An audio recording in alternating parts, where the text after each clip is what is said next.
And welcome to the May 1st, 2024 Planning and Zoning Commission meeting. The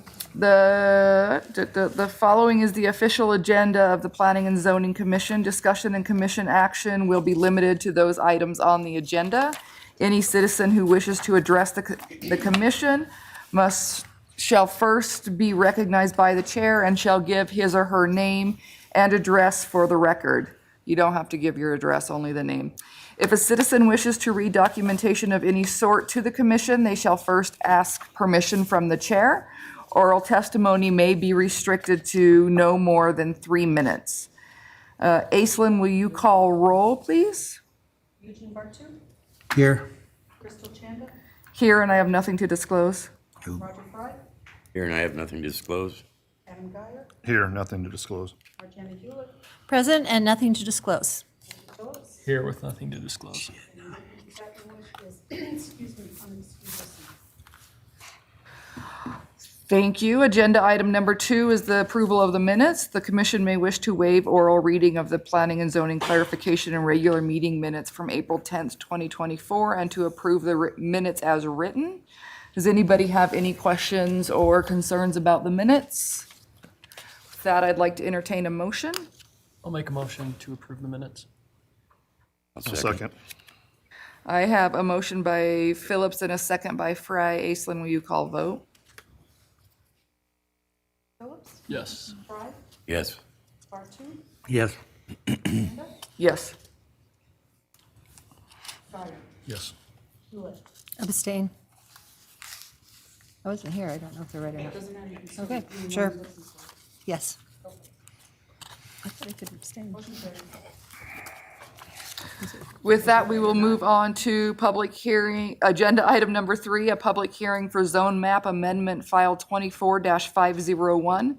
This time has been set aside for the commission to hear comments from the public regarding the request of Breven, Idaho LLC to rezone 2 parcels west of Philmeter Avenue encompassing 29.87 acres more or less from commercial general to industrial. Before I open the public hearing, I would like to remind everybody that the applicant has 10 minutes to speak. All public testimony will be limited to 3 minutes. Those presenting or testifying must state your name for the record. We're also going to ask you to sign in, but we need you to sign in the order that you speak. So don't sign in until you're coming up and we go in order for for and against and things like that. When you are giving testimony, questions and comments should be pertinent to the application and only addressed to the commission. During the public hearing, there should be no questions, comments, or applause from the audience. Should the meeting go longer than 8 p.m., the commission will take a scheduled break. So with that, I will declare the public hearing open, and I would invite the applicant to come forward. Good evening, Madam Chair, Commissioners. My name is Steve Thiessen. I'm representing Hatch Design Architecture this evening. Our address is 200 West 36th Street, Boise, Idaho, 83714. And I will, let's see here. This is the location of the property to be rezoned. It is just east of the Union Pacific Railroad and south of I-86. It's just undeveloped at the moment. I can't hear him. Yeah, will you speak up a little bit, please? I'm sorry, my throat's a little messed up. So, is that better? Okay. The current zoning of the property is CG. We are requesting a proposed zone of industrial, and as you can see on the current map, that industrial is to our south, and then a little bit to our east. The future land use map for this property is industrial also, and we just feel that this would be a good fit. Our project would involve manufacturing, and the scope of that would kind of depend on our access and sewer, which we're continuing to discuss with the city. And let's see here. And that's basically all I have right now. just to discuss the rezone and make justifications for it. And like I said, our planned use would be manufacturing. And I'll stand for any questions. Yeah, Commission, any questions for the applicant? No. Okay, thank you. Okay, thank you, guys. At this time, I would like to invite staff to come forward.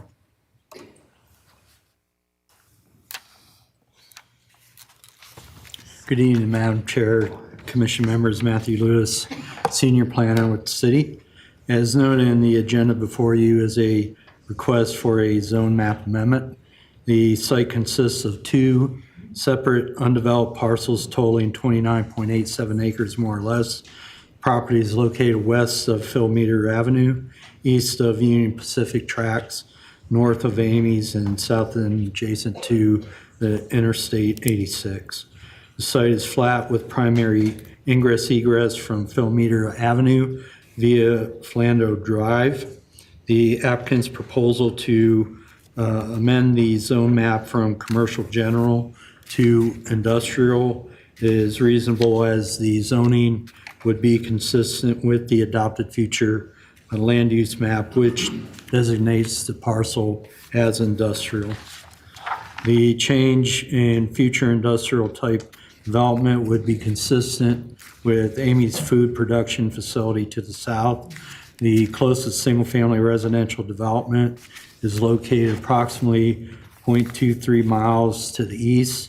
Staff finds that the community is in need of additional industrial zone land, and this location is well suited for such development. Again, primary access to the property would be from Philmeter Avenue via Flandreau, which is a designated minor arterial. This is the same truck route used for pickup and deliveries for Amy's Kitchen. Trucking companies typically use Yellowstone Avenue or Quinn Road via the Interstate 15 or 86. Public notice requirements have been met as provided under Idaho Code. No written comments have been received, and this concludes my presentation. Happy to answer any questions you may have. Commission, any questions for staff? All right, thank you. Thank you. Everybody, please remember everything I stated before about this process. At this time, I would like to invite anybody providing testimony in support of the application to come forward. Anyone uncommitted?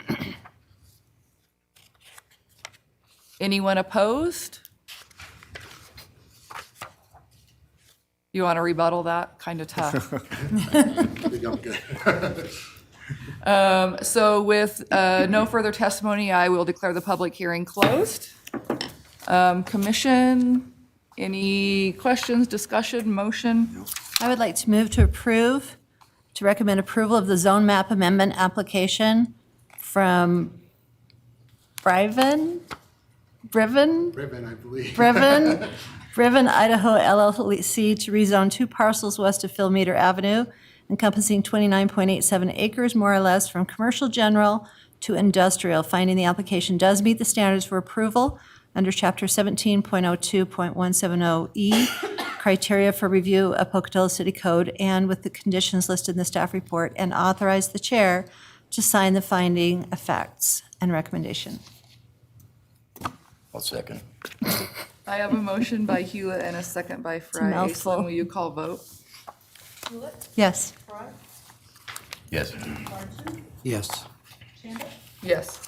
Geiger, Yes. Phillips. Yes. Motion carried. All right, with that, we will move on to agenda item number 4, a public hearing for future land use map amendment file 24-940. This time has been set aside for the commission to hear comments from the public regarding a city-initiated future land use map amendment application to amend the land use designation of property alongside South Fifth Avenue between South Valley Road and Catsametus Road. In order for the proposed zoning to occur, a future land use map amendment is required. This request seeks to respond to existing as well as in progress or planned development in the area. As requested, these amendments will reduce the level of nonconformities with conforming zoning districts and existing development while maintaining the overall land use vision for the area. At this time, I will declare the public hearing open, and I would like to invite the applicant to come forward.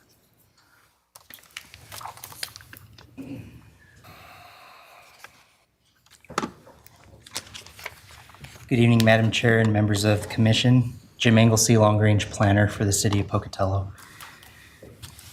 Before you is a city-initiated request to amend the future land use map on several properties along South Fifth between South Valley Road and Katzlamides Road. The request seeks to respond to existing as well as in progress or planned development in the area. As requested, these amendments will reduce the level of nonconformities with corresponding zoning districts and existing development while maintaining the overall use vision for the area. Hey, we're not seeing anything on the And screen. if I can Should get the we map be? to work, I'll show. Okay, good.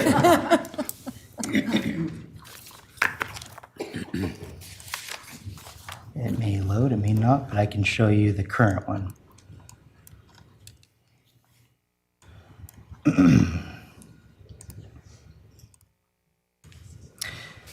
So this is our current future land use map. During the comprehensive plan process, this was created. And it was essentially kind of a general broad brush stroke of industrial on the west side of South Fifth, mixed use, and then up to residential as you go up the hill. And in the proposed one, if I can get the map to work, it's fine tuning those general designations.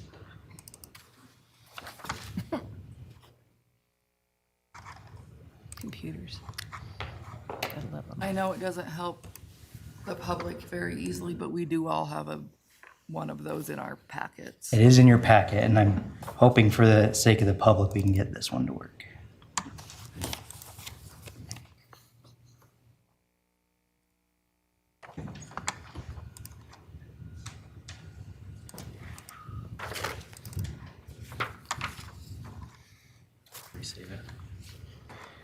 I have it on here, it's just not loading.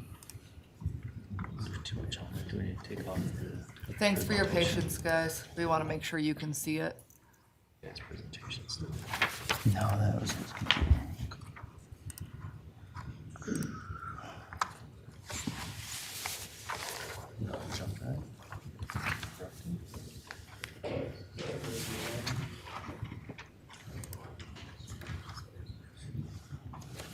Well, let's do this.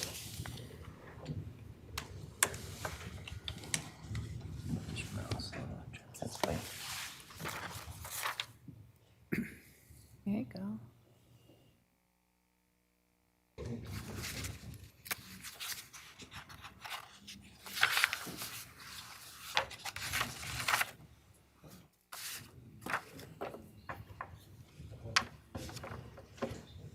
Yay. There you go. Yeah, I'm gonna scroll up and down, because if I zoom out, it might do it again, so. Don't wanna lose it.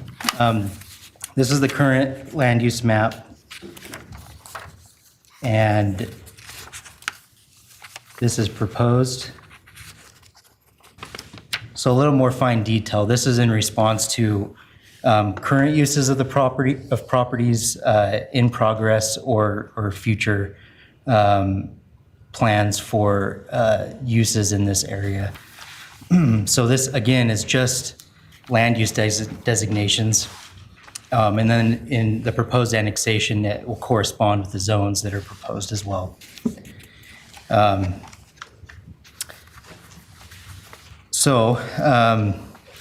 Again, those are the changes. And then the notice for this public hearing has met all state and local requirements. All affected property owners, as well as the property owners within 300 feet of the external boundaries of land being considered, have been provided notice of the public hearing in order that they may provide comment. on the proposed future land use map amendment. In consideration of the application, staff concludes that the proposed map amendment is compliant with Pocatello City Code. And this concludes my presentation. I'd be happy to answer any questions the commission may have. Commission, any questions for staff or Janet? No questions.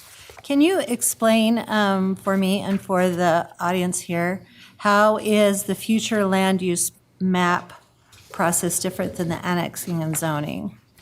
Okay, So the future land use map, which is what we're doing right what now. we're doing right now, guides what we propose in zoning. Okay, So each of these designations, whether it be what you see here in like the purple is more of a mixed use, or the blue is industrial and yellow is residential. Those guide what we recommend as staff, what the zoning would be when it's annexed.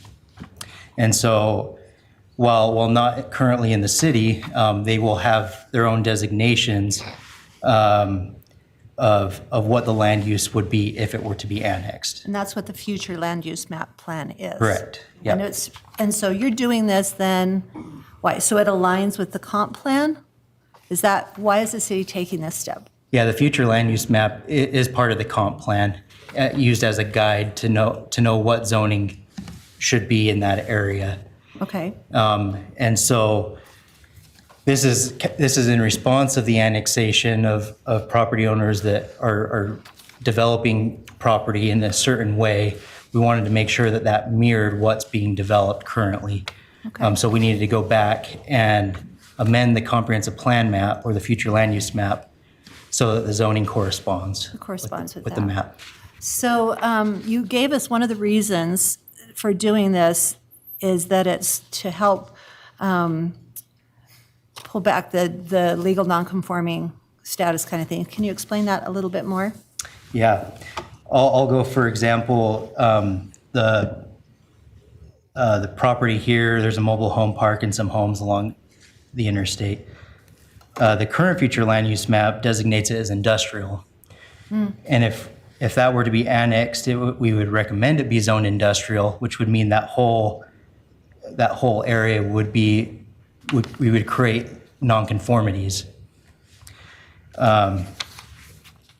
And that's just an example. And so the amendments to the map is showing more of a mixed use, which would make them legal and conforming to the zoning. And so we wanted to make sure that things like that they would have an opportunity to use their property in the same way that they're still using it. Okay.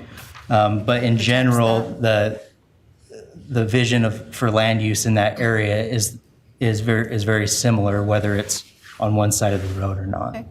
All right, thank you for explaining that. Commission, any other questions? Yeah. This is all contingent upon the annexation happening, right? Because if we approve this and then it doesn't get annexed, then this was, Oh, it's still, The zoning in the annexation is contingent on this. I see, okay. Yep. and if the I'm going to follow up with that. If the annexation doesn't happen, this is still the future land use plan map because we've already passed this. Right. Saying that we see this happening in the future. And it Correct. aligns with what we designated in the comprehensive plan, which has already been passed, which Correct. designated this as becoming part of the city of Yeah. Pocatello at some Yeah. point. Okay. Commission, any other questions? I'm good. No? Okay. Thank you.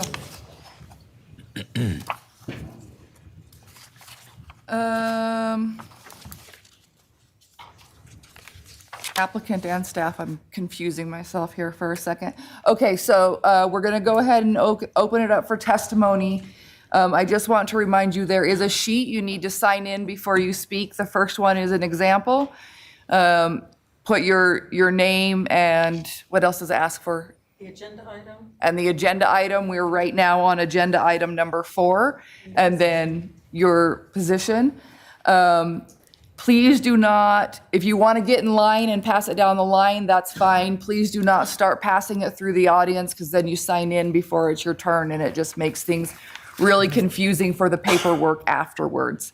But this time, I would like to invite anybody providing testimony in support of the application to come forward.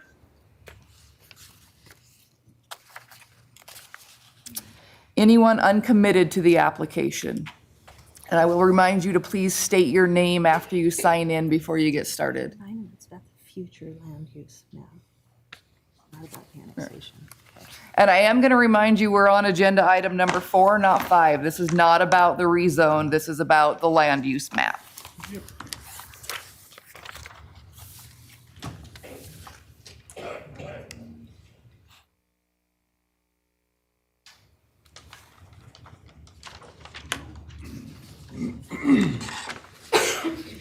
Good evening. Kevin Spencer, Pocatello, or 4070 North Lower Road, Pocatello.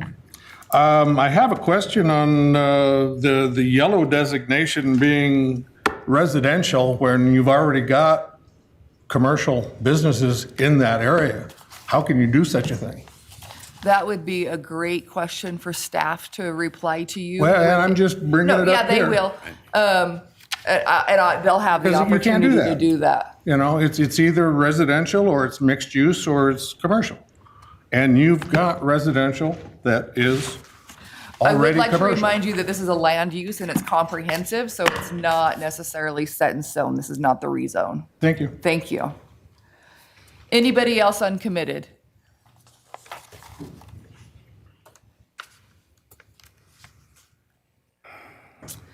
Anyone providing testimony opposed to the application?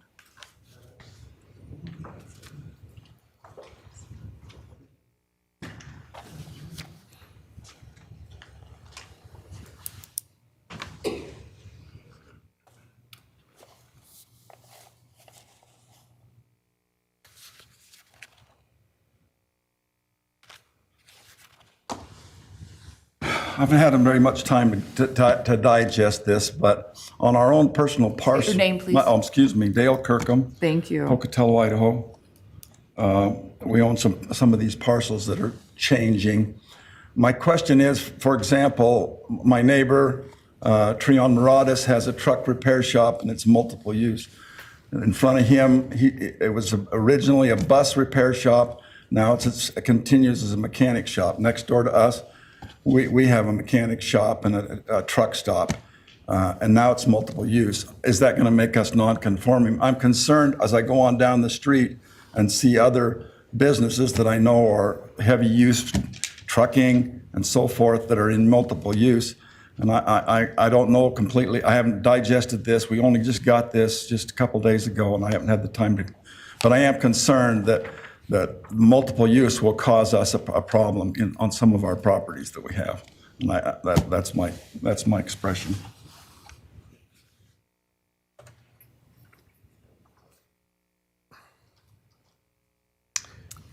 I'll sign it. Yeah, we sign after. in, please. Okay. Yeah. Before. Let me finish my notes from the last one.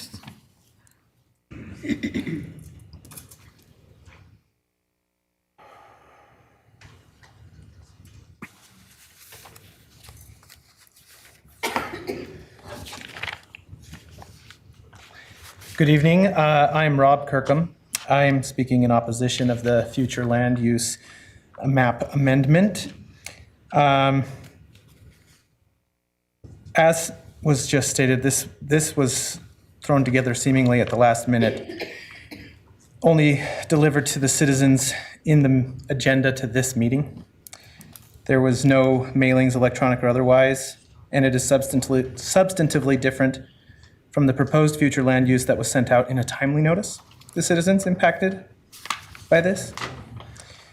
To me, this is evidence that the city is acting hastily to complete the annexation, and I know that this is about the land use, but the city staff just mentioned that these two things go pretty well hand in hand. And this is evidence to me that they are not quite ready for this annexation. That's why they're hastily trying to throw this in at the last minute. In the previous public hearing tonight, in agenda item 3, city staff said that we are in need of more industrial, and this proposed map amendment reduces the amount of industrial land, creates non-conforming. In either event, whether we go with this or whether we go with the original, we're creating dozens of non-conforming properties. So if there are fewer in this instance, I mean, I would suggest that that difference would be negligible. And thank you for hearing me on that, and appreciate your time. Rich Kirkham, Pocatello, Idaho. This is Kirkham affair, I guess. We're up here to talk about this because it affects us, obviously. And I just want to say a thing about industrial property that it is very, very scarce in Pocatello and in our area. And if you have ever studied economics, you know that the M1 and M3 multipliers are such that if you put in anything, a manufacturing facility, a warehouse, anything industrial, it will create the Olive Gardens and the neighborhood commercial professional and the building of the houses that your city needs, to provide a good solid job base and good paying jobs, not the other way around. And so if we create a mixed use and bring in a lot of neighborhood commercial professional things, that isn't going to create the same wind in the sails, let's say, for the creation of new jobs and of what we really want in our community. So I would love to see that stay industrial along there and encourage that, and I think we should embrace it. If you go along the interstate out there, starting with Caterpillar, and you see these wonderful industrial customers that are out there doing great things, I think these are things we ought to encourage and not discourage through zoning. Thank you.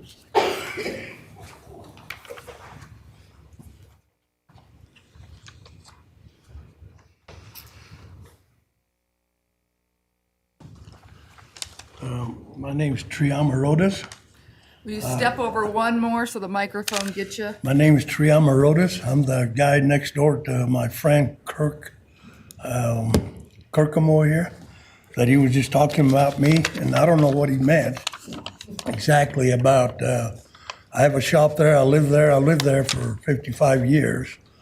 I paid taxes for 55 years over there, and there's all kinds of issues out there. I talked to one of them gentlemen over there, and I didn't understand why they changed all their property. If you got more than 5 acres, you don't have to be involved in in this situation here, and I don't understand that. And my other friend back behind me there, he's got 14 acres, but he's excluded. Jerry Bailey, he owns that property across the street there that he leases out to LKQ. The properties out there, for some reason or another, and I ain't picking on them, they've been on ag. And for the last few years, they haven't paid much taxes out there. The property next to me, and this friend of mine checked it out, they paying something like 52 cents an acre, which comes to about $5 for the year. And I'm not complaining about my property tax because we got to pay property tax, and I do get the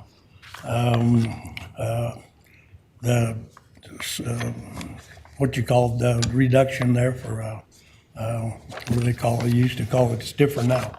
But anyway, I just wondering why is there different? Every place out there is different. You look at the map over there. This is this is that, and I don't understand all of that. Why it's that way? And that's about it. Thank you. Thank you.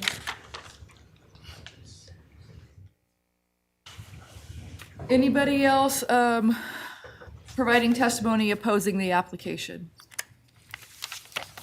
No?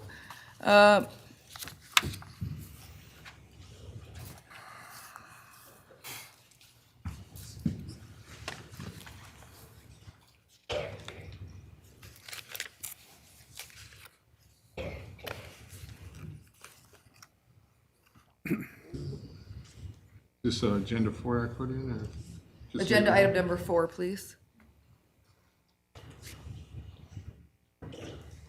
My name's Mike Ennis, and my property's further south. And I'm realizing, and this is the future land map, and it's different than what was sent out that I just got. That's the existing. It says future land use map. Well, they're both future land use maps. That's the one that's currently in the one. That's the one that they're requesting to. This is a current zoning one, and doesn't have all the That's not the colored right property. one. It's- This one says future land use They're map. both future land maps. One's I'm what's trying to make- current and one's what they want to change it to. Is it listed proposed on there? It's for future. Yeah, you need, Yeah, that's the current future land use map. So when they, It's proposed. that's proposed is what you're looking at. go one more page. So I don't. You're kind of wasting It's your, not in there. The proposed one's not in there. okay. So this is what's confusing me also from the testimony. I know what county MU, what's included in county MU, which is what's currently zoned for my land, which is down at the bottom. And I've got two issues here. Castlemaine is where I live, and then also along South Fifth, land I have that's in red. And it's proposed for commercial, but I don't know what entails city MU or city commercial, if it overlaps exactly with county or it's different. So I'd have to say I'm against it, but I would have to see what it entails, what you're changing to, because it may include what I have designed purposes for the land and what I'm selling some of it for residential. And if your commercial doesn't allow for residential, then you're going all the way down. And commercial follows residential. They want to see doorknobs and rooftops before commercial comes in. And you're taking out a lot of residential down at that end. Across South Fifth, between South Fifth and the interstate, I have no interest in that, but it makes sense for it to be maybe industrial or commercial or whatever. But on the east side of South Fifth, what's designated, I think, to allow for commercial and residential and retail should stay mixed use, at least by the definition of county. I don't know what city MU stands for as far as what entails.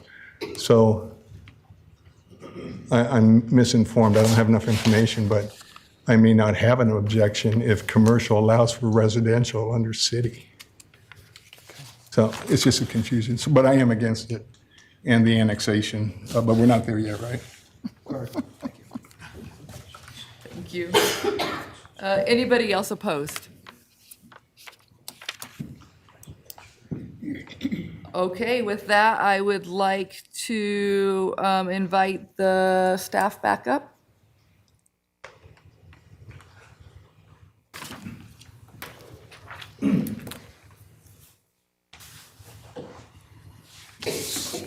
I don't know if these are numbers that you will actually have, but maybe you can estimate. Do you know how many acres of land are switching from industrial to commercial? And then again, commercial back to industrial? Because when I look at the two maps, it almost looks like an even swap to me. It's fairly close. Or is it to mixed use? Like from industrial, so this is the current one? Yes. Yeah, commercial, thank you. Yeah. Commercial and industrial. Industrial and mixed use. Yep. So the pink is mixed use, Yes, blue is pink and industrial. Yes. And then the red is commercial. And I had the same question. How many acres is it the same? I can't Is give it you a an wash? exact number, but it's fairly close. It's a fairly close swap. Because in the current one, these ones are all mixed use on this side. Yeah. And then industrial all on this side. Okay. And so as far as land goes, you may be getting more mixed use out of this, but it's fairly close. It's fairly close. Okay. I know this question was asked previously, but I guess I just want to ask it a little bit different. So people have something that is they're using for commercial, and it gets changed to mixed use. They're legal non-conforming, which doesn't mean much. It means they can continue what they're doing. At what point do they have to meet the new comprehensive map? If they, zoning? Yeah. if they sell, if they switch owners, if they tear down and rebuild? So as long as the non-conforming use continues, it can continue forever. If they want to expand a non-conforming use, typically that can be done with like a conditional use permit Okay. for increasing the level of nonconformity. But in most cases, the nonconformities can continue into the future. Will you just explain the 5 acres so we can make sure everybody understands? That's more about the annexation. I can Okay, address let's that skip in it, annexation. let's skip it. And then I think my next question, I think, will be better set for the next as well. Commission, any other questions for staff? Yeah, maybe, can you just clarify what mixed use includes? It seems to be a question. I think that's a zoning question, isn't it, or not? We can talk about Okay. it during the future land use map. So That was my question. mixed use in the county, from my understanding, and I'm not an expert in the county, but that includes pretty much anything, residential, commercial, industrial, depending on what the planning director deems it necessary to be. This mixed use is more residential and commercial, and not industrial. And so change from county to city, that industrial ability is not present in a mixed use situation. And so you have the option to do commercial and up to high density or low density residential, whatever you prefer. So my question is, when you went in and marked out and tried to get more exact about what these uses were, how did that happen? Did you contact the property owner and ask them, or did you walk out there and look and say, well, there's people living here, this is clearly residential? Can you speak to how that happened? Because it sounds like there's a little bit of dispute about if some of the uses are industrial or not. So like I stated before, the current comprehensive plan map shows a broad brush stroke. And this is gonna, this type of process is likely to happen with annexations as we understand the properties more. We see building permits coming into the county, or how it's currently being used. We know that map has to be fine-tuned as we seek to rezone property. And so this was a mixture of site visits, seeing how it's currently being used and what's currently being built. Okay. And so, here you're experiencing industrial development currently. Okay. And So it's that makes currently sense to not designated make mixed that- use. Yeah, okay. And here, it's obvious that this is all residential currently. I mean, if we went based off of this, all those homes would be non-conforming. And if that's something that people want, that it is what it is. But we wanted to respond to how the property is currently being utilized as best as we can. We know that the map is probably not perfect because probably some of these mixed-use designated properties are probably industrial currently. And this map is always subject to change. If, there's new development that is industrial, we can go through this process again to make those Okay. changes. Okay, thank you for that, for clarifying. The commercial district that's there at the bottom is part of this also? Yeah, just Red part? just right here. Just that part right there? Okay. This isn't changing on the future land use map. Huh? The commercial's not changing as Okay. currently proposed. So this is what is currently there on the current future land use map. The current future is an oxymoron I'm trying to wrap my head around. What about, I'm concerned that some of them said they did not get the proposed future land use map. And looking in his packet, there was no proposed future land use map. So in what was sent out to the people in that area? It is in the agenda that was accessible to the public. Okay. But it maybe wasn't in the mailing that they got. Okay. And how long is this agenda? Some were saying that this seems to be kind of last minute. How long has this been on the agenda? How long has this been planning? When was notification sent out? Because you said that it aligned with what code requires. So can you? Code requires a 15-day notice Okay. from the date of the hearing back. Okay. We can't control the U.S. Postal Service, and so there may be a lag in that, but everything was sent more than 15 days prior. Okay. And the property was also had signage noted there, was signage on the property? There's sign throughout the area. Yep. Okay. And when were those put in place? Those are put in place at the beginning of April. April, okay.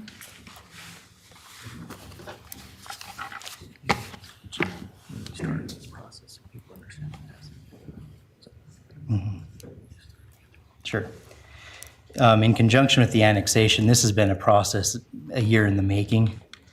And so, and it you know, that's kind of how this started, looking at, you know, what is our current map and what can be changed to fine tune based off of how it's currently being used. So most of the efforts have been focused on the annexation and what the zoning should be. And this was in response to that. Okay. Now, one final question. This isn't the only area that you're going through doing future land use map changes to. I mean, there's a bunch of them that were proposed as part of the comprehensive plan, right? Yeah, the whole city has a future land use map designation and surrounding properties outside of the city. Okay. So anything within like the area of city impact will have a city designation. And it has a future land use map plan attached to that? Correct. Okay. And if other properties in the future are annexed and we see a need to change it, that's what we'll go through a similar process. All right. That's all the questions I have. Thank you. Jim, on the west side of the road, there is a mobile home community. That makes sense to change that to mixed use. As you stated, it is currently non-conforming. Just to the northwest of that, and then just to the, southwest of that are two large parcels that would be changing from industrial to mixed use. I'm wondering, since they're surrounded by industrial, why aren't we leaving them industrial where they're industrial-sized lots? Are you talking about these parcels back in here? Yeah, those three specifically, and then it looks like there's the bus depot, and I think those are the Palookas apartments, or were just to the north of that, and then you go one more. And I think there's a house on that property. I'm doing this, I can't quite see on the map. I think there's a house there. So, anyways, but yeah, those three lots are and then that one right along the interstate. The interstate, that long one. So this is owned by the mobile home park, the owners of the mobile home park. And they wish to have the ability to do residential on that property. Makes sense. Yeah. PRT lends itself more to mixed use than industrial, actually. Yeah. And that's why that had been changed. Okay. And then there's brand new townhome development just north of PRT, which also is brand new residential, does not lend itself to industrial.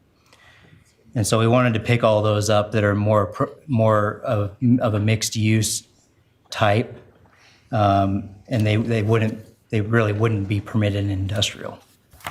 So that's pretty much all the changes that happened in what used to be the industrial changing, was just to kind of bring what was already there into better conformity. Yeah. As far as the east side of the road, we just actually added industrial zoning, correct?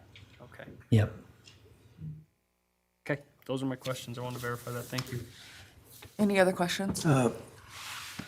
It looks like you flip-flopped a pretty big chunk of this property, but you've taken into consideration what the property was used for currently. So obviously, they're not industrial if they're mixed use. I mean, you can't, I could see where you change the lines and probably a good thing, but if there's boundaries on some of them can be changed. Let's say expanding, you need more mixed use over here and it's not going industrial in the future. I mean, you can move those boundaries, right? Yeah, it'd be a similar process to what we're doing now. Go through a public hearing process to change those designations. But yeah, as development occurs and if there's more of a need for industrial, it can change in the future. Yeah. Any other questions, Commission? No questions. Can I do one comment just to respond? In regards to what Mr. Ennis was talking about down here that's designated commercial, we do have the ability to switch that to a mixed use during with the city council without going through this whole process. We can downgrade that. And so I just wanted to address his concern about that. Thank you. So with that, I will declare the public hearing closed and entertain a motion. Discussion?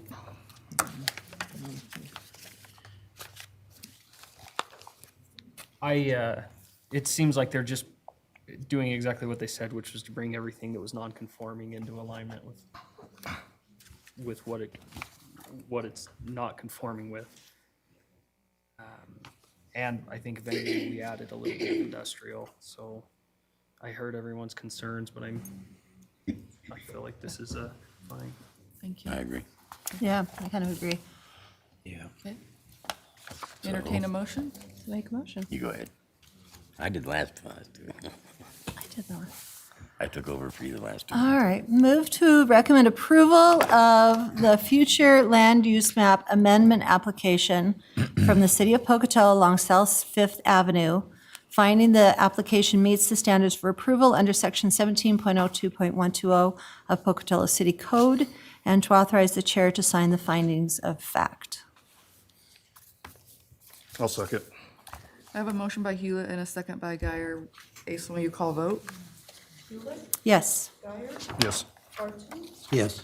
Shanda, Yes. Frye, Yes. Phillips. Yes. Motion carries. We will now move on to agenda item number 5, a public hearing for annexation file 24-779. This time has been set aside for the commission to hear comments from the public regarding a city-initiated annexation and zoning application to annex and zone property along South Fifth Avenue between South Valley Road and Katzelmeadish Road. The subject land consists of 506 acres, more or less, which includes 154 parcels of privately owned land and 6 parcels of publicly owned land. At this time, I will declare the public hearing open, and I would like to invite the applicant to come forward.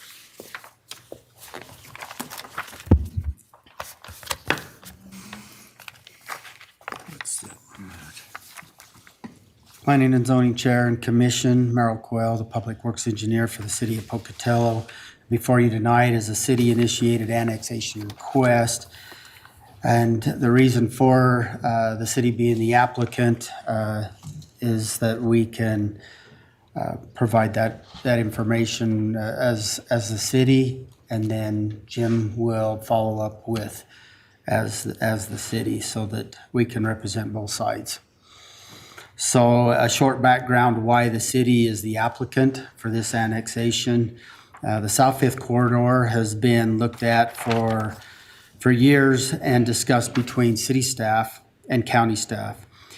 One of the questions that's always been brought up is how should the corridor be developed? For instance, the discussion between the city and the county, the answer generally always comes back is that the city is better equipped. for planning and development of this area. The city has requested from the county commissioners over time to partner with grants to provide improvements for pedestrians that are often seen walking the corridor from Pocatello Regional Transit, Bannock County Jail, and even as far as Century High School and other locations. Part of the county commissioners would not partner on grants, but said that they would provide support letters if the city desired. This does not help where the city cannot apply for grants outside the city's jurisdiction. During these conversations, it has been mentioned by the county commissioners, the city should just annex the area. There has been past testimony about concerns about private wells with past developments in the area. There have been presentations about nitrate issues due to the private septic systems, past and present, identified in the Idaho Department of Water, or Idaho DEQ 2020 nitrate priority areas, and called out as the Black Cliffs nitrate priority area. If annexed, this would facilitate opportunities for the city to apply for grants to extend city utilities to these branches off areas currently not being served in the county.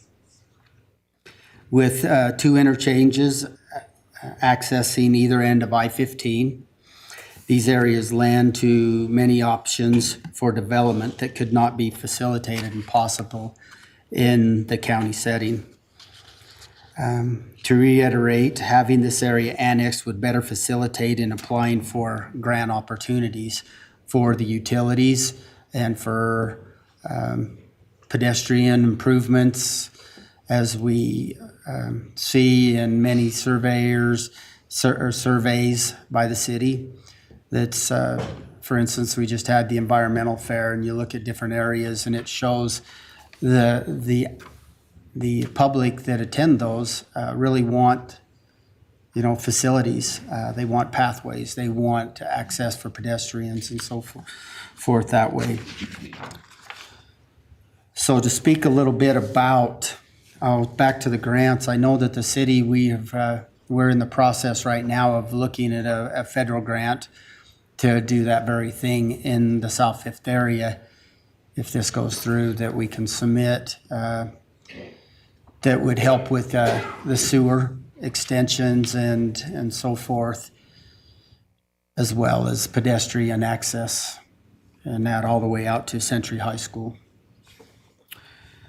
Okay, to speak to the infrastructure for a moment and hopefully answer some of the questions that has been asked or may be asked by Planning and Zoning Commission tonight of the May 1st, 2024 public hearing. Water services, the property owners are encouraged to connect to city water if currently available, but is not required. However, if a connection is made, city requirements, standards, and fees will apply at the time of the connections. Sewer services, the property owners are encouraged to connect to city sewer where available, but is not required. However, once their individual septic systems fail, they will be required to hook to the city system. All city requirement standards fees will apply at the time of the connection.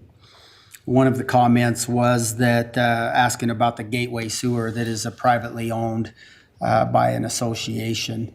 That sewer would remain in private ownership until there was ways to figure out how to bring that sewer into a public standards, whether it be by grants or by the property owners. But the intent would be to work towards getting that to a city sewer system, but it would have to meet the city standards as specified. Sanitation services, property owners are required to contact the city utility billing and sign up for city garbage pickup 30 days after the final reading of the ordinance if the annexation passes. There will be a $150 deposit required for each account per the city code. If a commercial account requires the sanitation trucks to enter the property, a right-of-way entry agreement shall be signed also, identifying the city much of the same as private side. The public streets and right-of-ways within the annexed area will be under jurisdiction of the city street department. Maintenance of the roadways will be done by the city. Any private roads deemed essential will need to be brought to city standards as development occurs, or other options such as grants and so forth as we move forward. These areas will be under the city fire and police protection. Moving forward. And then, as has been stated here, all existing buildings and businesses that meet county standards currently will fall under the definition of legal nonconforming in the annexed, if the annexation is approved. Also, with existing animals, has always been brought up, such as livestock, will be considered legal nonconforming. There will be a letter which memorializes the existing conditions for the area in general and sent out to each property owner on record of Bannock County if the annexation is also approved by the City Council. This is the end of my presentation, and I'm willing to answer any questions the commission may have at this time or at a later date. Commission, any questions? Marjana? Thank you for that explanation, Merrill. You mentioned in there that there is development that would not be possible if this remained under county, if it remained in the county. Can you be more specific about that? Well, there's like the higher density that they're requesting for homes and stuff too, looking at their needing the sewer and water it would be available, but it's at a higher rate. And so that's one of the issues there. So bringing it in. So if it stayed in the county, it would be available, but at a higher rate? It's at a higher rate, and they'd still be in there. And at that time, they would also be under state code.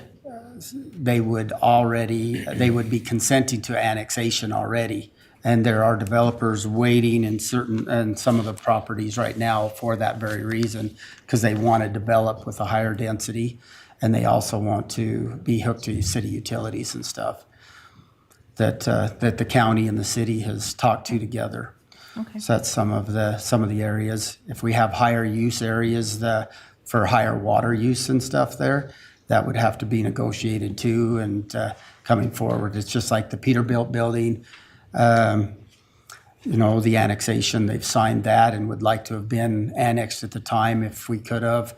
The FedEx building is also another industry that desired to be annexed, but at the time was not able to because of contiguousness to existing annexations and the availability at the time. So that's one reason why initiating this is to bring those in as they desired, and also be able to serve them at the utilities at the lower rate versus the out-of-city rate.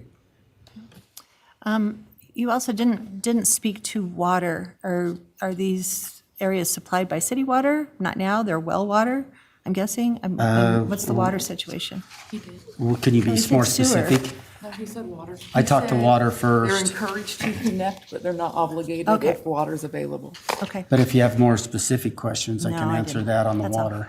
That's all. Okay? Merrill, and I think you were talking about this, and maybe this is a question for staff, but can you talk about the shaded gray areas not to be annexed? I don't know all these properties. One of them is LKQ, or part of LKQ. Yeah. And then directly across the road, one's a vacant lot, and then I can't place that last building there. I'm not sure what that is. Right there. Okay. So the areas that we're talking, the gray areas are the areas that have been taken out for one reason or another to the annexed area.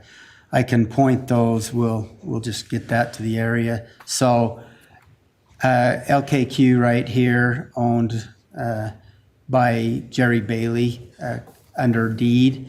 They are already hooked to city sewer. a few years ago, and under that, there and under the agreement and under state law has already given consent to be annexed. So that's why that part is. This property of LKQ right here is actually owned by the Kirkhams, and they've already spoke to that, and we'll speak probably more to it. They're over the 5 acres, and over the 5 acres and not connected, they would need to give their consent. Same way with this area right here along the interstate is owned by the Kirkhams. This area is owned by the Kirkhams, and this area is Maridale Park, owned by the Kirkhams, all not hooked to, currently hooked, and over 5 acres, and would need to give consent, written consent to be annexed at this time. This part right here is the Bannock County Jail. That area is being left out so that to clarify jurisdictional boundaries. So the Sheriff's Department will continue to respond to the county jail there. If it was within the city limits at this time and everything, then like it was at one time, there by the county courthouse, there on Clark and 6th, then city police were always called. You know, they had to basically station an officer there all the time.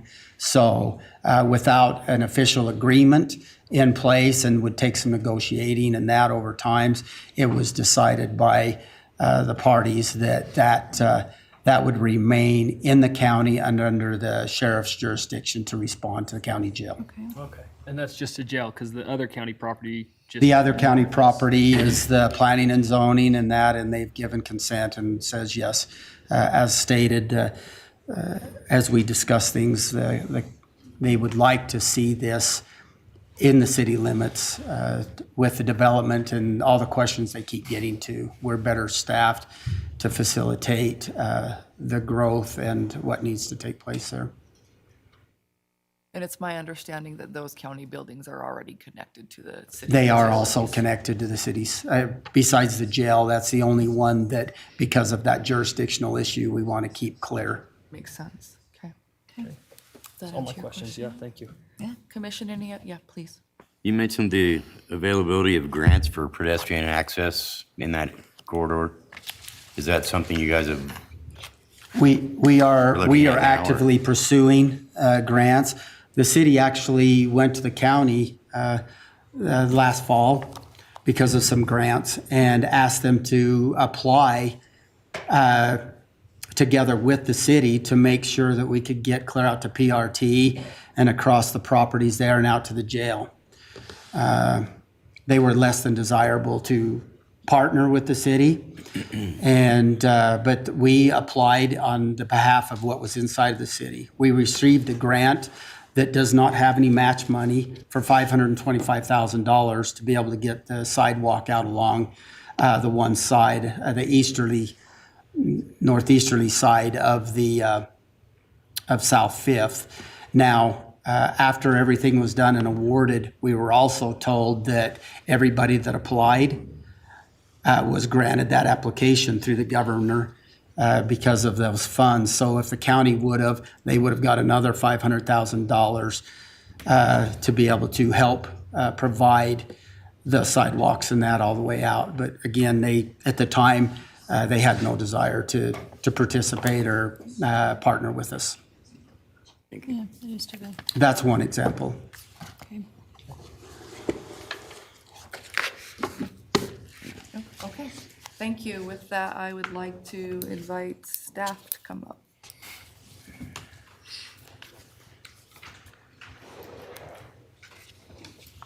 Hello again, Jim Engelsley, Long Range Planner for City of Pocatello. This annexation consists of 500 acres, more or less, which includes 154 parcels of privately owned land and 6 parcels of publicly owned land. 38 of the parcels and a portion of one are designated residential on the city's future land use map.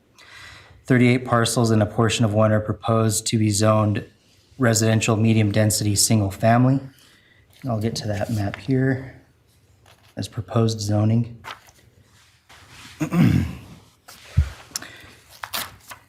A portion of one of these parcels is also proposed to be zoned residential low density, which you see in the bright yellow. The pale yellow is the RMS residential zoning. 92 of the parcels and a portion of one are designated mixed use on the city's future land use map and is proposed to be zoned residential commercial professional that you see in the purple. And 2 of the parcels are designated commercial on the city's future land use map and are proposed to be zoned commercial general. That's the one I alluded to down here that can be downgraded to mixed use if deemed necessary.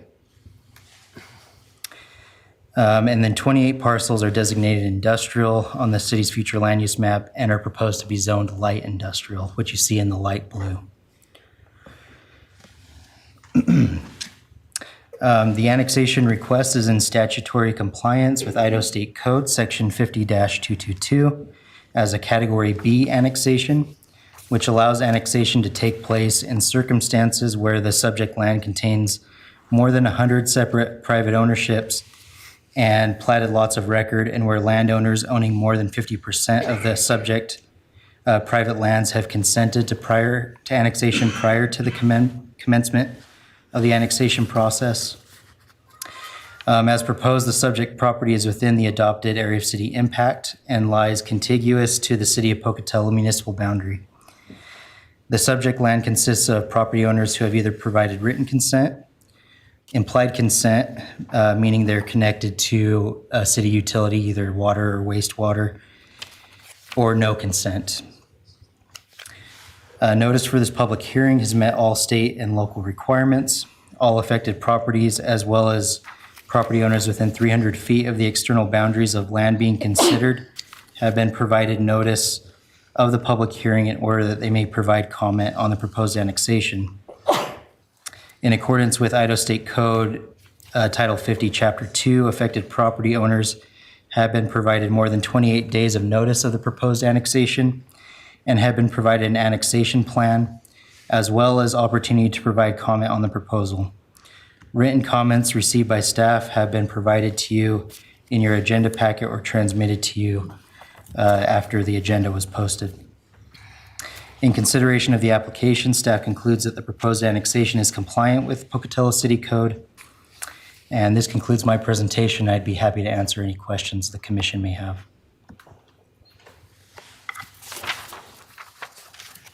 Commission, any questions?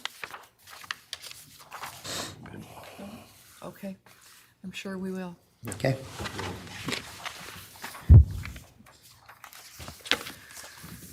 Okay, you guys are doing a great job. I appreciate you being so respectful when you come up here, remembering that we're volunteers and we're here for you. Please remember that you do only have 3 minutes. Make sure to sign in and then state your name. And at this time, I would like to invite anybody providing testimony in support of the application to come forward.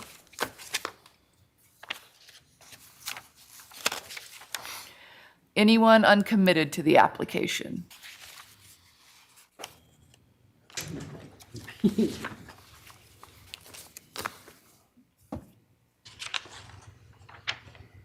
That's fine. Okay. They're filling out your example sheet.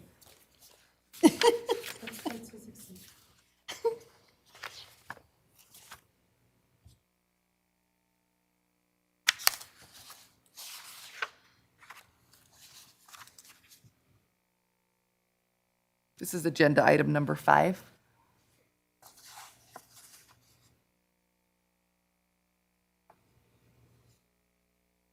Would you hand that clipboard to the gentleman behind you? It'll get filled out while you're presenting.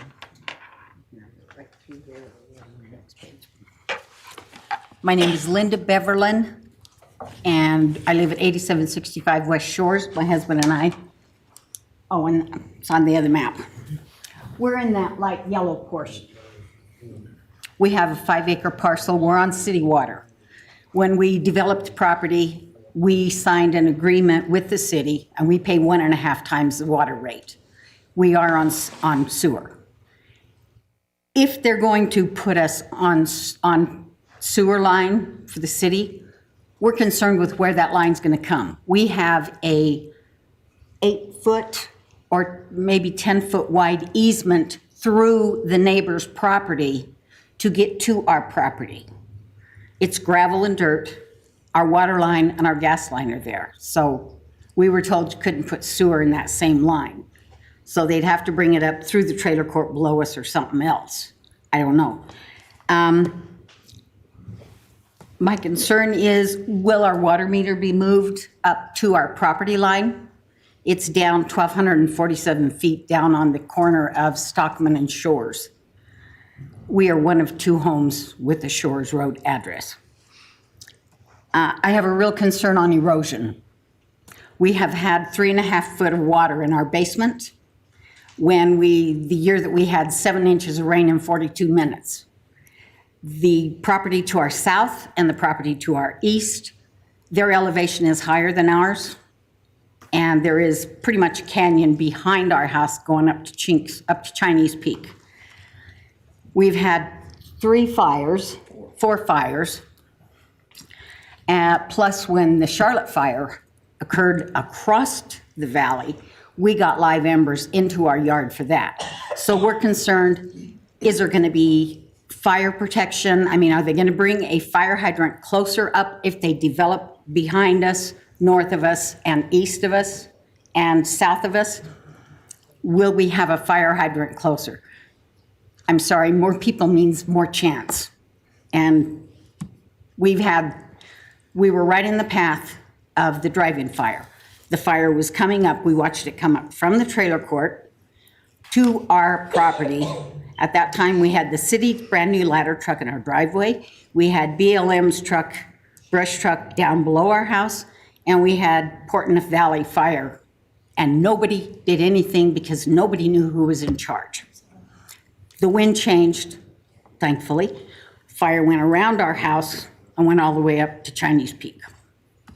And we watched it burn. The only thing that saved our house and the cell tower were the planes flying over, dropping retardant. Then, so defensible space I'm really concerned about. That's your time. Thank you.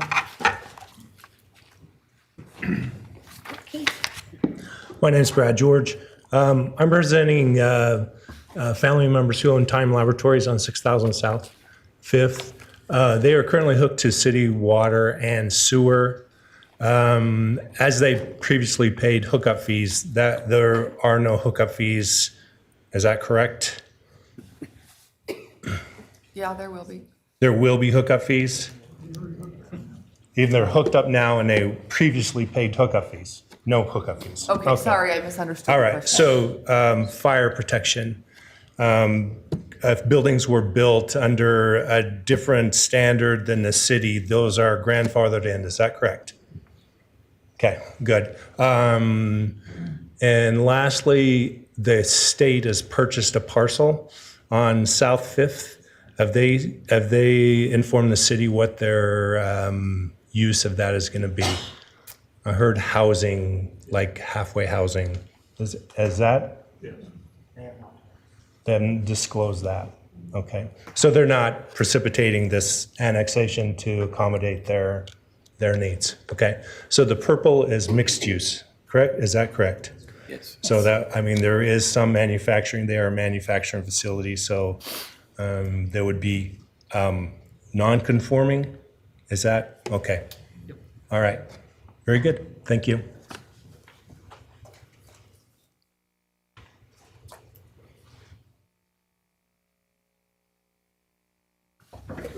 Yes, please, and put agenda item number 5 next to your name.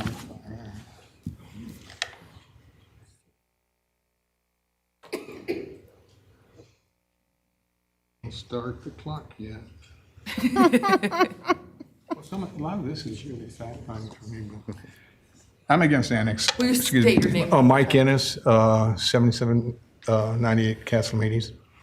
There's 2 items, the zoning and the annexation. I'm against and I've got 2 parcels, one on one side of, one on Castlemeades and one on Castlemeades South 5th going down, that's bare acreage.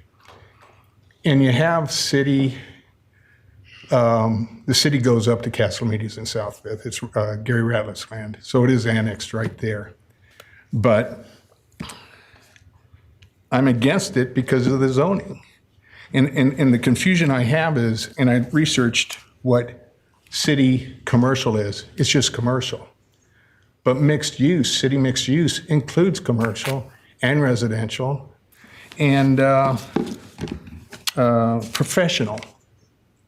So all that south it doesn't make sense to me. All that going south is red. It should be purple. And anyone wanting to either put, and it's being marketed right now. I think it's over 60 acres for, on South Fifth, maybe some commercial, but most of it's residential. But it's showing future use commercial. So, including my land right there. So I don't want it. My land on South Fifth, the two parcels that are over 6 acres, it's in red. If it was in purple, and you could annex it, and you could do it without touching my Castle Meads property because right across the street is city on Ratliff's. So I'm not against those two parcels being annexed if it was zoned properly, and I'd have to be guaranteed that. Now, as far as Castle Meads goes, every 5 years we have the ISU come out, the grad students, and test my water for nitrates. And it's because of the outhouses from the Corps of Engineers from 70 years ago that were down there, and those were outhouses. All the septic systems on my road have leach fields. And what's being proposed to be annexed is only basically three septic systems. And then it stops. All of Castle Meads isn't being proposed to be annexed. And what's not being proposed up Castle Meads is 8 more septic systems. You can annex 3 and say it's going to help against nitrates, which ISU says it's not us, it's years ago from the outhouses, but you're excluding everyone else up Castle Meads. So there's just a confusion to me, and maybe, I don't know how they drew these lines, but, and also one of my parcels is excluded from annexation, the one next to, on South Fifth. Time. Okay, well, it could be included, but So, I'm no, against. your time's up, but I just want you to clarify one thing. Sure. So on this proposed future land use map that I'm holding up, all of this red is both your property that's commercial? You holding upside down? Yeah. Okay, I don't read it, so you want to stand on my head? Okay, this is a over 5 acre parcel, and he's against it. That's angled Which is your property is my question. right here, and then, Okay, so this is the only part that's being annexed in, and you would prefer it not be commercial? You would rather it be mixed use. mixed use? But, no, here's. Okay, your time's up. I just wanted to clarify that. Thank you. You talk about annexation, here's the annexation map. Anybody else would like to speak opposed? Uncommitted, right? Uncommitted? Still uncommitted. Uncommitted, we're uncommitted, I'm sorry. I thought you said opposed. Did I come up too early? Sorry. Hi, I'm Rhea Moser. I am part of the Gateway Homeowners Association. The questions I have, because we're already on city water and sewer, but we have county garbage. So the city sends me the water bill, and I divide it up between 13 homes that are in our association. How's the billing going to go for the garbage? Is it going to go to each individual resident, or is it all going to come to me? Because if that's the way it is, I want to be hired by the city. I don't know that answer, but I will make sure it gets answered before we leave here. Okay, I believe it will go to each individual house, property owner. okay. All right, thank you.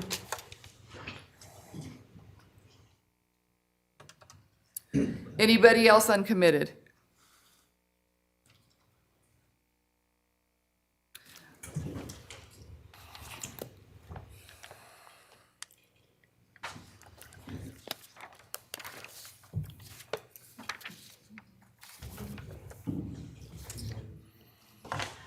I'm Susan Campbell, and I live on North Gateway. I live on the corner of North Gateway and South Fifth. I get my water from the city, but I pay county prices. Is my water going to be cheaper going into the city? It will be. And going down that road, Gateway Road, it's a private road, like she was saying, and the sewer line is private on that road going down it. The citizens there own it, not the city. So will the city come through there and replace that sewer line if there's a problem? They're hoping to get grants to replace that sewer line, is what they're hoping to do. Right now, the city can't accept it because it doesn't meet city standards. Yes, we know that. But they're hoping a grant can help everybody with that. Okay, and since I'm already hooked up to the city, I would have to pay a fee to hook up to it? No? Not for water. Okay, that's all I need to know. Thank you. Anyone else uncommitted? All right, this time I would like to invite anybody opposed.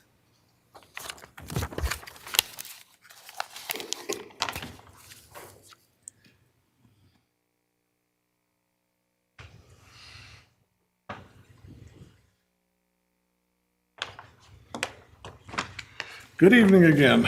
I believe you've gotten Will a... you state your name one more Oh, time? I'm that's sorry. right. Kevin Spencer, Thank you. 4070 North Lower Road, Pocatello. I believe you've gotten a letter from a group of residents out there. The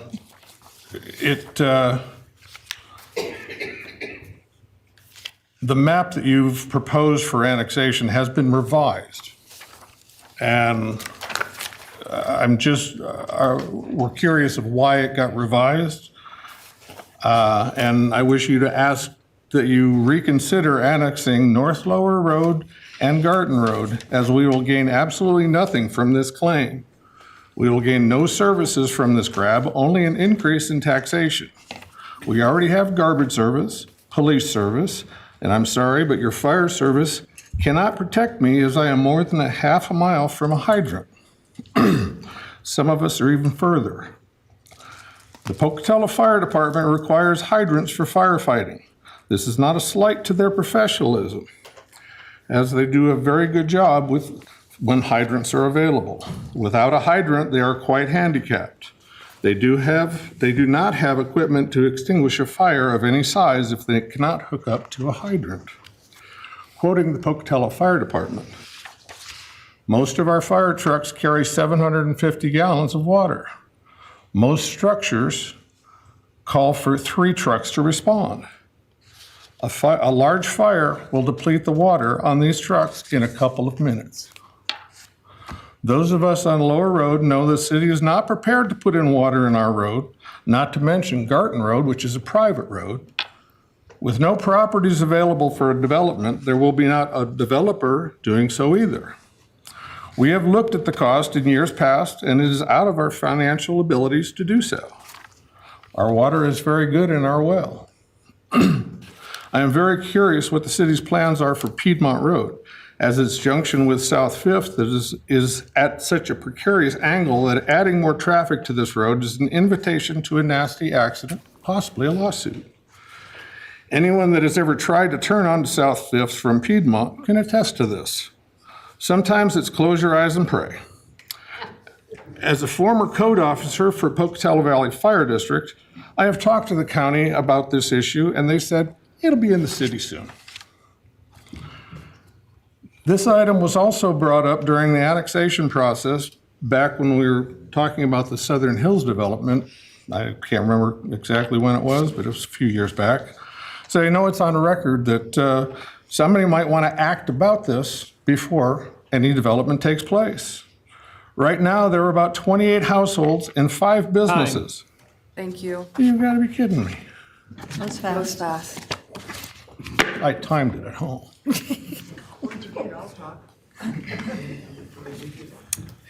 Good evening. I'm Rob Kirkham. I'm speaking on behalf of Go LLC. I'm talking about the parcels that was addressed earlier that were not included in the annexation. When we first received notice of the proposed annexation, we saw that several of our large parcels, almost 50 acres in total, were excluded from the proposal, and we thought this was nice of the city to exclude us. We have had over the years many conversations with Mr. Quayle about annexation, and we have always been opposed to annexation as we feel that the existing economic forces have not yet been strong enough to compel us to perform a costly development project on our land along I-15, which is atop a lava flow, and that greatly increases the cost associated with development. The current law requires 50% of the land to consent to annexation. I wonder if by excluding our large parcels, the city has enough consent to move forward. Would they have the legally required 50% if our properties were included in this proposal? I have not seen conclusive evidence to reject the assumption that they would not. The real problem is this. The annexation as proposed will leave our large parcels as enclaves, areas within Bannock County completely surrounded by the city. Once these enclaves are completely surrounded, the city can annex these parcels without the consent of the landowner. Please do not dangle this temptation in front of the city. By excluding the large parcels of Go LLC, the city is attempting to tip the scales in their favor while denying us a voice in how we are to be governed, which is contrary to the new annexation laws passed this year, which go into effect July 1st. Fortunately, we have this small platform tonight wherein we can make our voices heard. The city has not heard us, and they have devised a scheme whereby they can annex our land without our consent. This is anti-democratic. This is taxation without representation. Do not allow the city to move forward under the old law. Encourage the city to wait until after July 1st and revisit this annexation under the laws our elected officials in the state government have passed. Please use your influence to uphold the democratic values of our state and deny the city's application. Thank you. Thank you.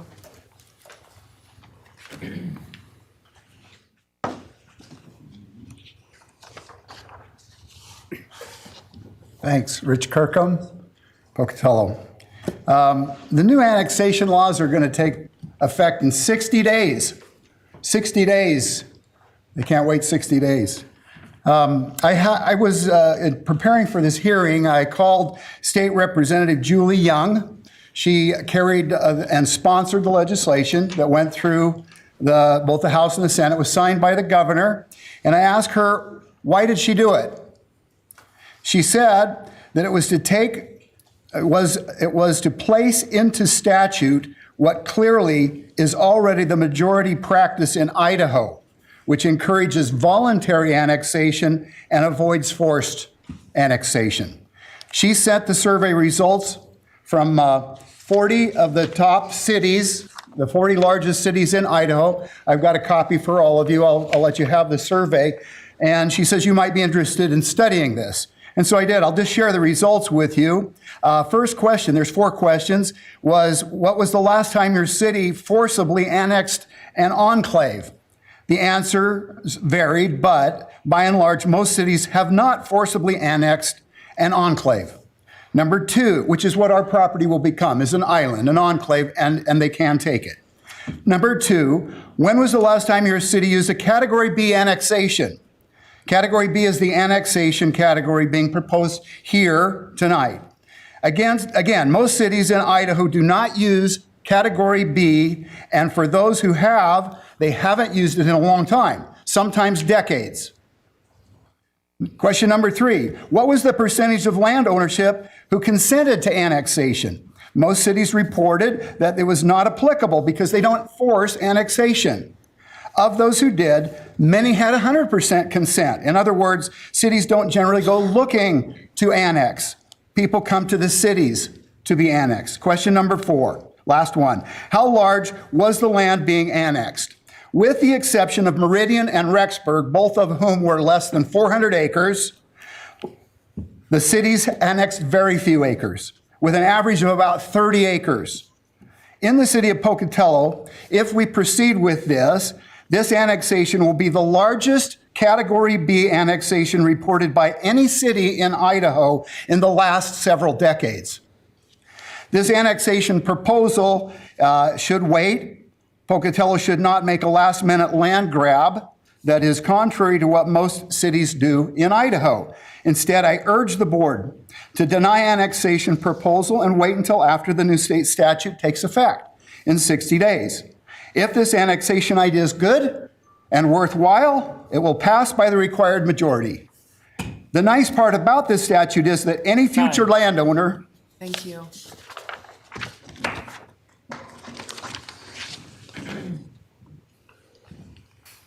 Cheryl Rogers, 4070 North Lower Road. Oh, hang on, just, I think there's one person, didn't you sign up? Yeah. I'm sorry. Here, I'll take them, sir, I'll pass them out.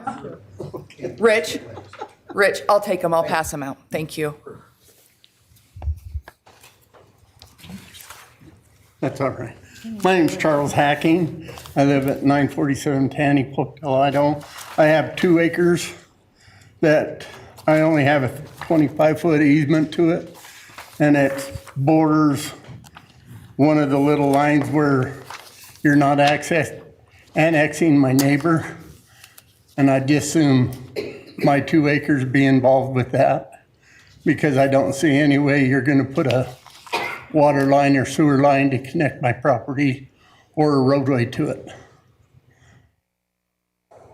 It's right behind the Idaho grain inspector's place. And the guy just to the south of me's land's not being annexed. And then you go 600 feet and you're annexing somebody else's property. Do you understand what I'm talking about? And that's all I got to say, is I'm just against it. Goodbye. Thanks. Yes, thank you. Sorry about that. Cheryl Rogers, 4070 North Lower Road, Pocatello. I'm going to continue what Kevin started. Right now, there are about 28 households and 5 businesses that must exist on Piedmont Road. During an emergency, this is a very dangerous ordeal. We have had wildfires around here every few years. Feels like the city is putting the cart before the horse with people's lives at stake. While I understand annexing the South Fifth Corridor, I do not understand the reach of Garton Road and Lower Road. We will be paying almost double the taxes and getting fewer services. A very King George type of move.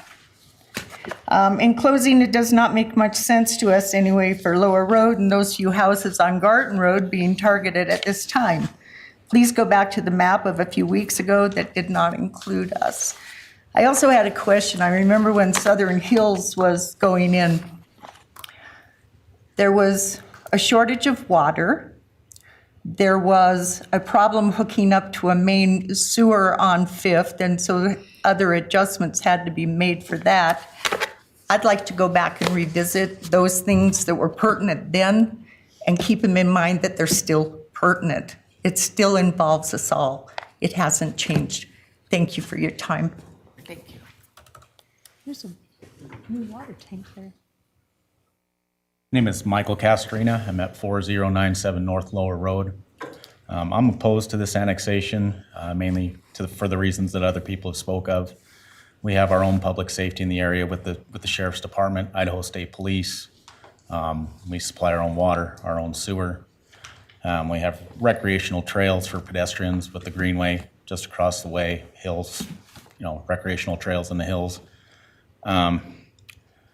Also see a lot of vehicle to wildlife incidents on that road out there. And I know with further development, we'll see more of that. I don't know if you guys have done any impact studies on what that's gonna do to the wintering deer in the area. Also would like to bring up mixed use and industrial use, or changing some of the zones to mixed use zones in that area where we've got people that aren't very good stewards of the environment, and we already deal with a lot of runoff and that from the hillsides there due to the past fires. So I just want to make sure that you guys are doing your homework on making sure that we're not impacting the natural state there negatively. Thank you. My name's Caleb DeShaw, 5488 South 5th Avenue. We own this little section right here at the top, just before this big low, did you call it again? This big yellow area. We pretty much, the way I see this with my professional experience in road construction and development, we stand to have pretty much the only access to that entire plateau right next to our property, dangerously close to our house, within feet. I stand in opposition of all this annexation and development in that area. Not much to gain from becoming part of the city. Seems like we're gonna be losing a lot. Only thing I can see beneficial for us personally is the water situation, lower pricing, and that's it. From my understanding, this whole area is really restricted in any kind of water, what's the word I'm looking for, water retention. There was big problems when Century got built about how they're gonna provide enough water for fire. Along with every one of the commercial developments that are down there, there's still a huge lack of water supply for any kind of fire situation, especially farther up the foothill you go. Again, stand in opposition of all of it, mainly for the fact I don't want a 2-lane road 10 feet from my bedroom window. Thank you. My name's Triama Rodas. I live on 5290 South 5th. I got about 4+ acres over there. And for some reason or another, I got talked into raising sheep. And I still got some sheep out there. What am I going to do with my sheep that I have? And another thing is I have a friend or two, or I see a coyote out there looking at my sheep or something. What am I going to do about, shooting out there, stuff like that? Target practice or things like that. I get a fire permit, and I got a lot of trees out there. And this last storm we had here a month ago or so, I'm still burning things out there. I get a permit from Cheryl out there, 2 of them so far, and I still need more to do. But the traffic out there, like the last guy said about the traffic, the kids out there going to school is something out there every day. There's, I don't know, there's 1,000 kids go to school out there, and there's 1,000 cars out there. And usually four times a day, you see them go back and forth, speeding most of the time, not all of them, but, and there's deer. There's one deer there yesterday I seen by the road there. And I'm just, mostly I just want to know what, if you can answer me, what, can I have animals out there, sheep and stuff like that, on less than 5 acres of property? I'm going to let staff answer that, but I think where it's already something you're doing, that you'll be able to continue to do it. Okay. Yes, they're shaking their head, yes. All right, thank you. Thank goodness. Yeah. Okay. Yeah, thank you. Thank you. Anyone else opposed? Did you sign yet? Go ahead and sign. He's already went. Oh, you, I've done the zoning and then. yeah, if you've already done it, you only get 3 And minutes. I've been asked by my neighbors, and it has to do with the map also, and the map. This gentleman hasn't had a chance to talk yet. Oh, I'm sorry. Go ahead. No, go No, ahead. he can't. He already went. He already went. He's trying to sneak in on us. We could do a tandem here. That's right. On council meetings, there's Mike, I'm sorry. You've exhausted your time. We can't allow you to speak. well, this is against, and it's for another, You've already spoken. I marked you as opposed. it will affect your boundaries they have 6 acres of that horse property, and they're against it, and it changes the map. They'll Okay. need to come and make that. Thanks, Mike. Sorry. I'm Dale Kirkham Jr. I'm opposed to the forced annexation of this 500 acres. I'm also concerned, as I expressed earlier, about the zoning classifications that you just voted on. I think that there are industrial parcels or industrial uses that have been made multiple use now, and so I'm concerned about that. I'm also concerned, even though they say they've been on this a year, it feels to us like they're rushing through to beat this July 1st deadline. And I think for the sake of the city planners and the the board, and the city council, they'd be better off to hit the pause button and wait and let the burden of this be on the new law 50-222 that requires or gives the opportunity for those that are being annexed to have a voice in it. Also, is there an urgent need for this extra land? We've heard arguments from staff. Didn't we just develop a big piece of land called Northgate Expansion? How fast is that filling up? Are we growing that fast really in Pocatello that we need to annex 500 more acres? If we were growing like some cities in Idaho, Nampa, for example, 4.2% growth, Post Falls, 3.6, Caldwell and Meridian at 3.2, even Ammon at 2%. However, the same chart that listed the above mentioned growth numbers showed Pocatello at 0.8 growth percent. Does 0.8 growth percent represent an emergency that we can't wait for 2 months to utilize the new law and take the burden off of everybody and the discrepancy away from everyone? I would respectfully submit that the city council, that you recommend to the city council to hit the pause button and let the people have a voice in their own taxation. Please don't do this annexation until you let the new 50-222 take effect in July of 2024. Thanks. Thank you. A lot of 2020s in there. Suzanne Freeman. I am on the end of Lower Road where it meets Piedmont. I am on the same water system as the rest of the people on Lower Road. And I would just ask that you do go back to the original plan and leave Lower Road and Garten off as well. We're not getting anything out of this other than just a higher tax bill. I know we can put in for water, but that's again at our own expense. With the economy the way it is, we can't even afford our groceries. And now you want to double my taxes and make me pay more to be able to hook into water. I would just ask that you deny this, please. Thank you. Thank you. Anyone else opposed?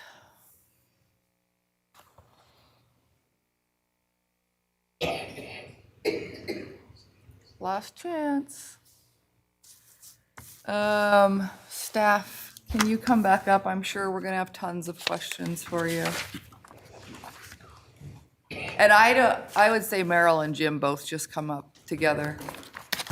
Yeah.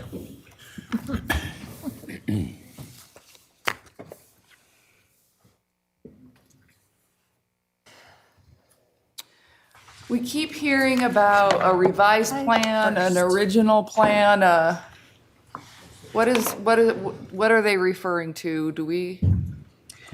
So the state requires us to send an annexation plan to those that are being affected. We did this, the original map excluded the Lower Road area. And then as we got closer to hearings, we sent a revised map of the annexation area. And so that's what's being talked about as changes in the plan, excluding Lower Road to now including Lower Road.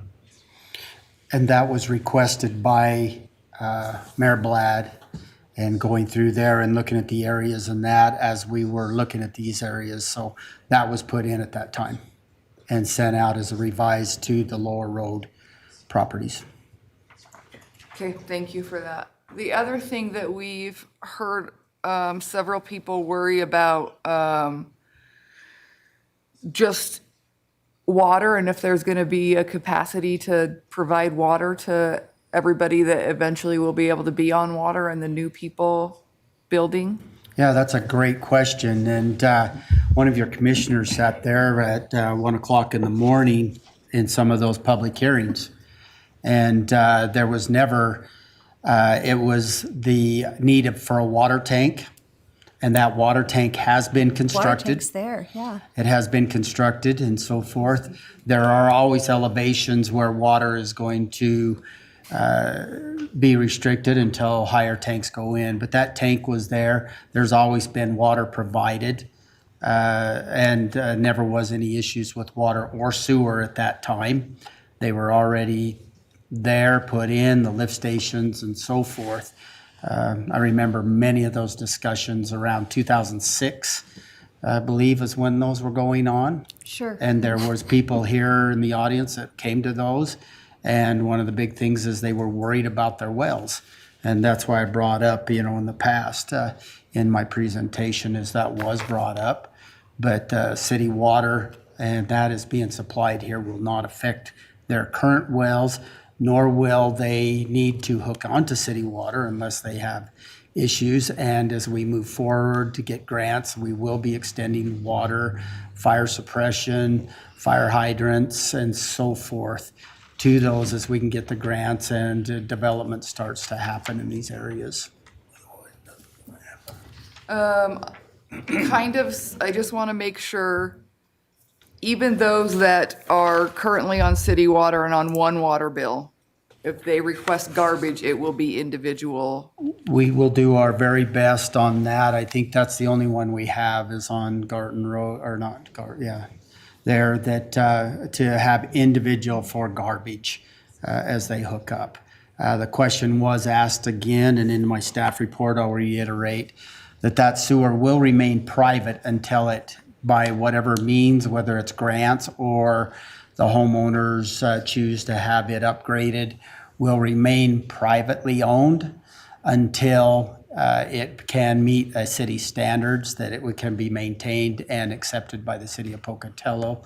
The road is a public right-of-way. It will be maintained as such.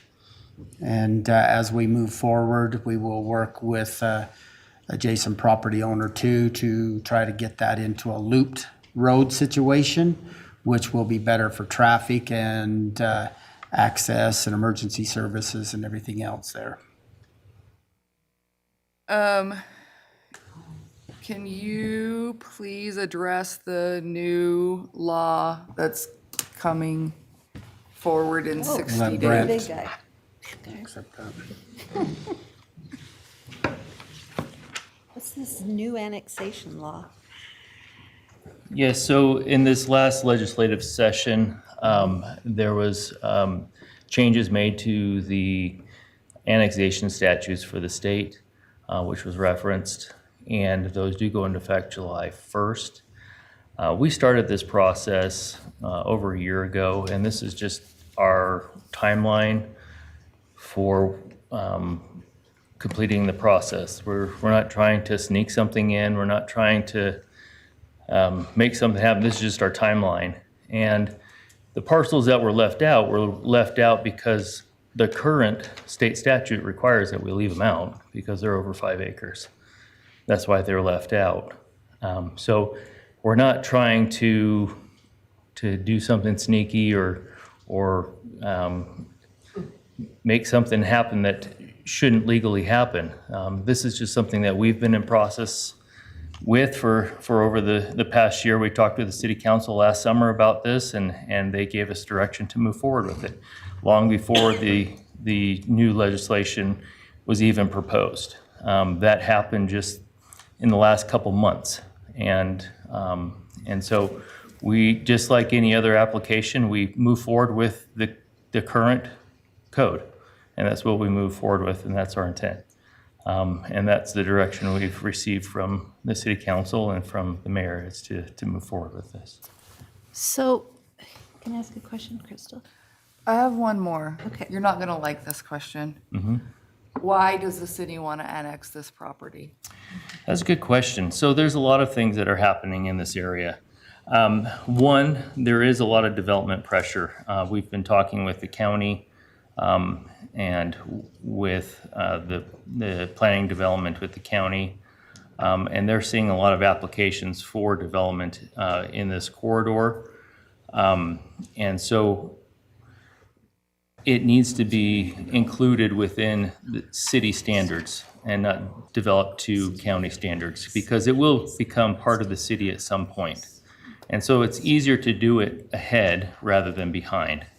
Two, we have, I think it's about 67% of These parcels are either, are in consent for the annexation. And I think it's important that you understand that, whether it's because they're hooked up with services or because they actually want to be annexed, 67% of the parcels want to be annexed with this proposal. Where do you get that? Where do you get the implied consent? If you have city water, it's implied, your consent. I'm not listening to them, I'm listening to you. So that's another reason is a lot of these properties have had city services for a long period of time. And it's time for them to come into the city. We're seeing the pressure for development in this area currently, and you're going to see continued pressure in this area. We do want to see improvements happen along this corridor. It's an important corridor for the city of Pocatello that's in the county, and we want to see improvements happen.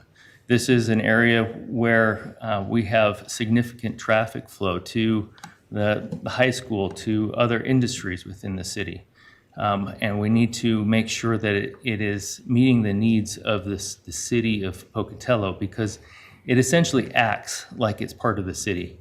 It's nearly surrounded by the city. And so that's why we're looking at this portion now and moving forward with it. Okay. So what would be different about this application if it was coming after the changes in the annexation law? Would it change anything about this? I haven't, honestly, I haven't even looked at the details of the new code and applied them to this. I'm not positive as to how much it would change or if it would change at all. I'm not positive.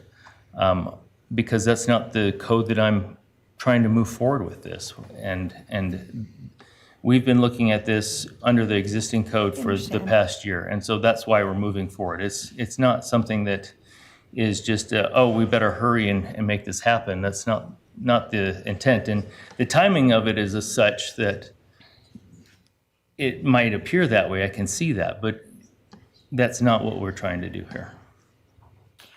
So you're not gonna like this either. So what's the problem with just tabling a decision on this for 2 months?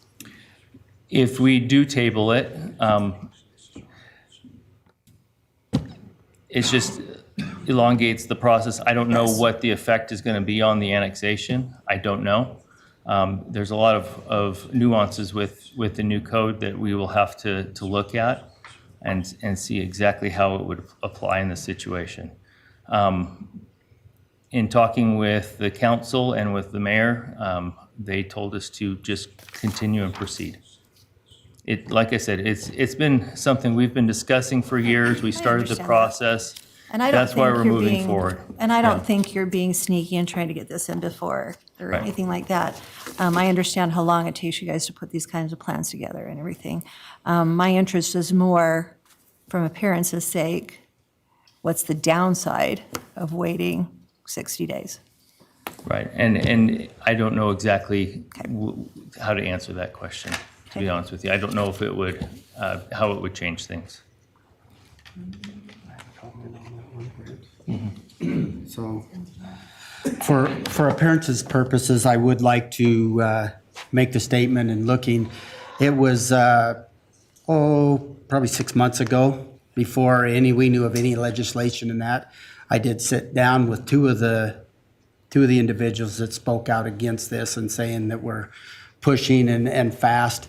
And we sat down and talked with them already for the record. So that could be, brought out to reinforce. We've been talking about this for quite some time, been here. And we sat at the engineering table with 3 folks, 2 of them which have spoke tonight, about this annexation way before we knew anything about the change of this code. So just to reinforce what we're saying, what Brent has said about this, we have been working there, and those that are speaking out against that because of the law already had notification. We were working on this way before that came to light, and I think that needs to be stated, as well as what was stated in their behalf of doing what we are doing.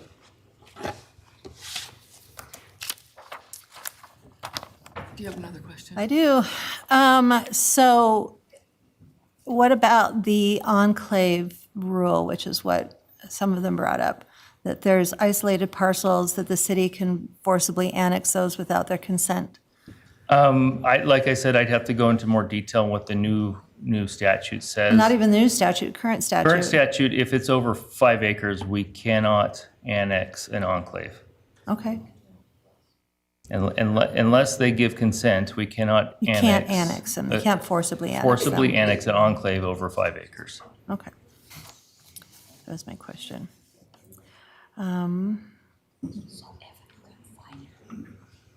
Can this addition of it seems like a lot of the opposition here is concerning that Lower Road and Garden Road area that you added because the mayor asked for that. And it wasn't part of the original. Why was it left off originally? And what was the mayor's, I don't know if you can tell me what the mayor's thinking is, but why is it added other than, I know you would tell the mayor to stick it in his ear if you didn't think it was appropriate, so. No, it's my understanding, what we were doing. We had there to come up about 1,000 feet off of South Fifth and come across. Of course, wherever property lines go, because you can see some of them that go way above, but that was the parcel that was grabbed and talked about as we were trying to find that line. And when we sat down with the mayor, and because of the boundary where we drew, and just that basically 2-lot depth between Lower Road and where the old line was drawn and the new line was drawn, the mayor says, why are you excluding this, which is this little area with these lots here, and asked us to include that. So that's what it was. There's just a line of the 2 lots there, a Lower Road, that was between there, and it was bounded by existing city annexation with the Southern Hills property back in 2006 roughly to present. So he asked us to fill in that gap, and that's how that came about. Is the proposed annexation map on this presentation without the zoning that we can look at? It's right there. Here. And then, can you show us Garden Road on that, please? Lower Road is this road right here. Okay. And it comes around. Garden Road, being private road, is this road right here. Garden Road was already within the boundaries. We came up and our boundary came up, followed that line right there and went across and down through that way here. So these roads right here, and yeah, you'd say the Upper Garden, I guess a couple of these lots right here. Morco property was already in and coming across, but said so some of these right here was incorporated to line up that what the mayor requested because of where we were. This was the original annexation line from Southern Hills. Southern Hills. And so this area right here was added so that it was not more or less an enclave situation, and asked to do that. Will you explain so I'm a little bit confused, and I sent a question about this, but where was the city line? So, I mean, the annexation line is inside the city lines. Where did they used to go in that area? This area went right here. So right here, went down here, went through, came in across here, and down here, across here, came back up, went around here, and here, around the Rocky Nar, and through there. This was the original before this proposal. So again, through here, coming down, came down here, took in these properties, and here's the Southern Hills right here, and then goes into the pink. So that was the existing boundary. So we do have, other than the border of the BLM properties, if you took that out, I guess you'd have kind of this island that we've been talking about, and Brent said, with the pressure for development coming forward, the use of city utilities to be able to hook onto along South Fifth and so forth. Where is the, sorry, Matt, you're here.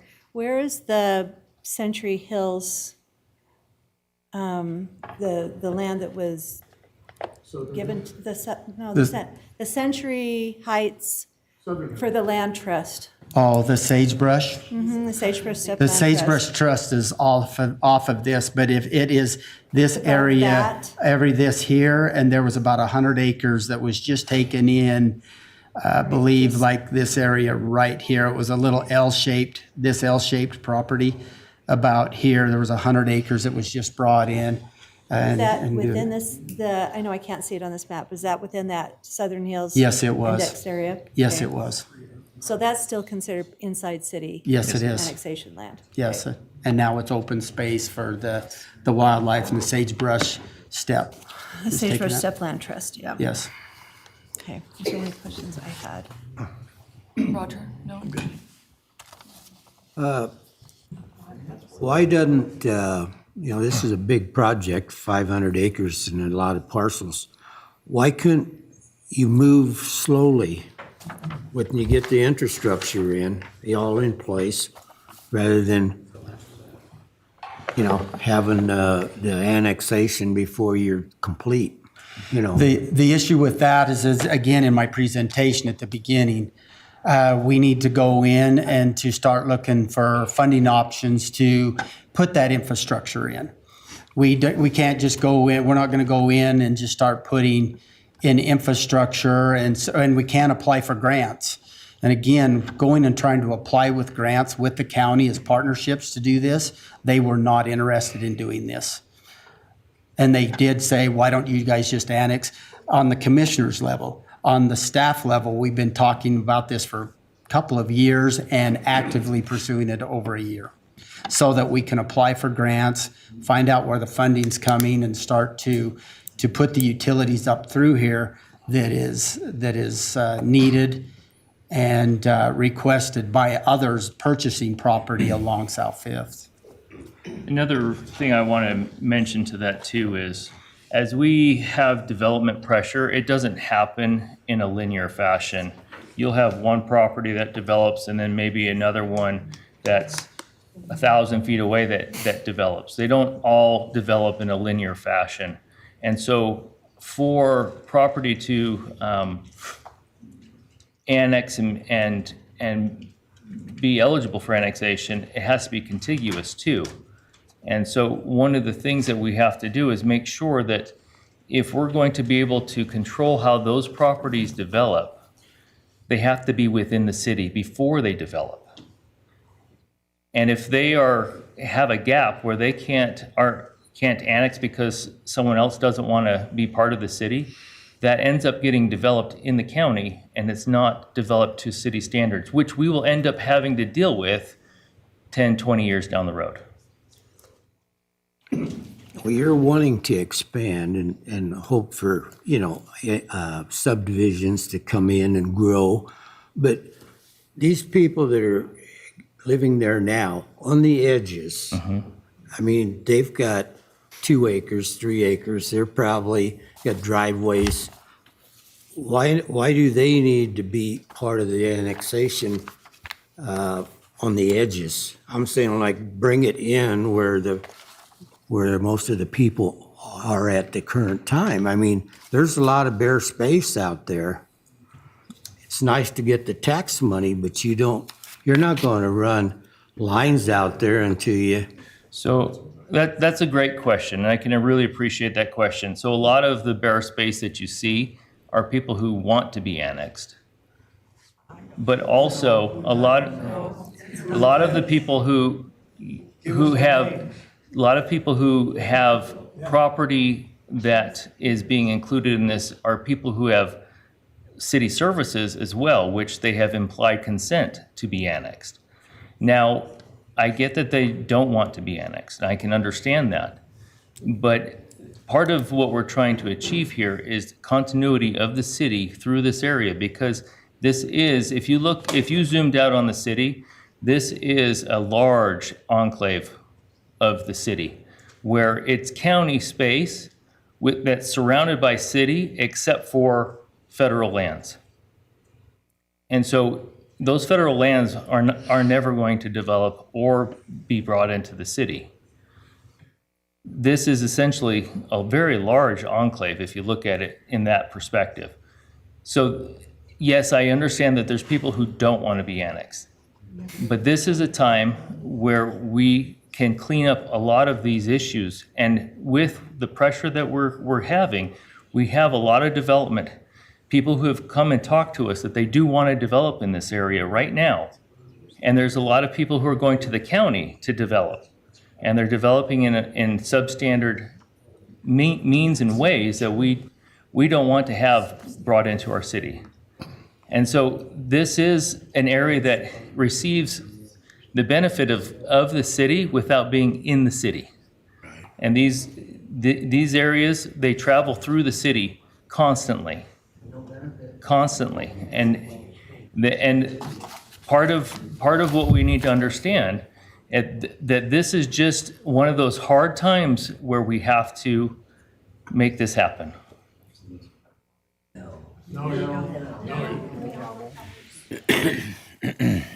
Well, it'd be nice to have these projects right here and ready, you know.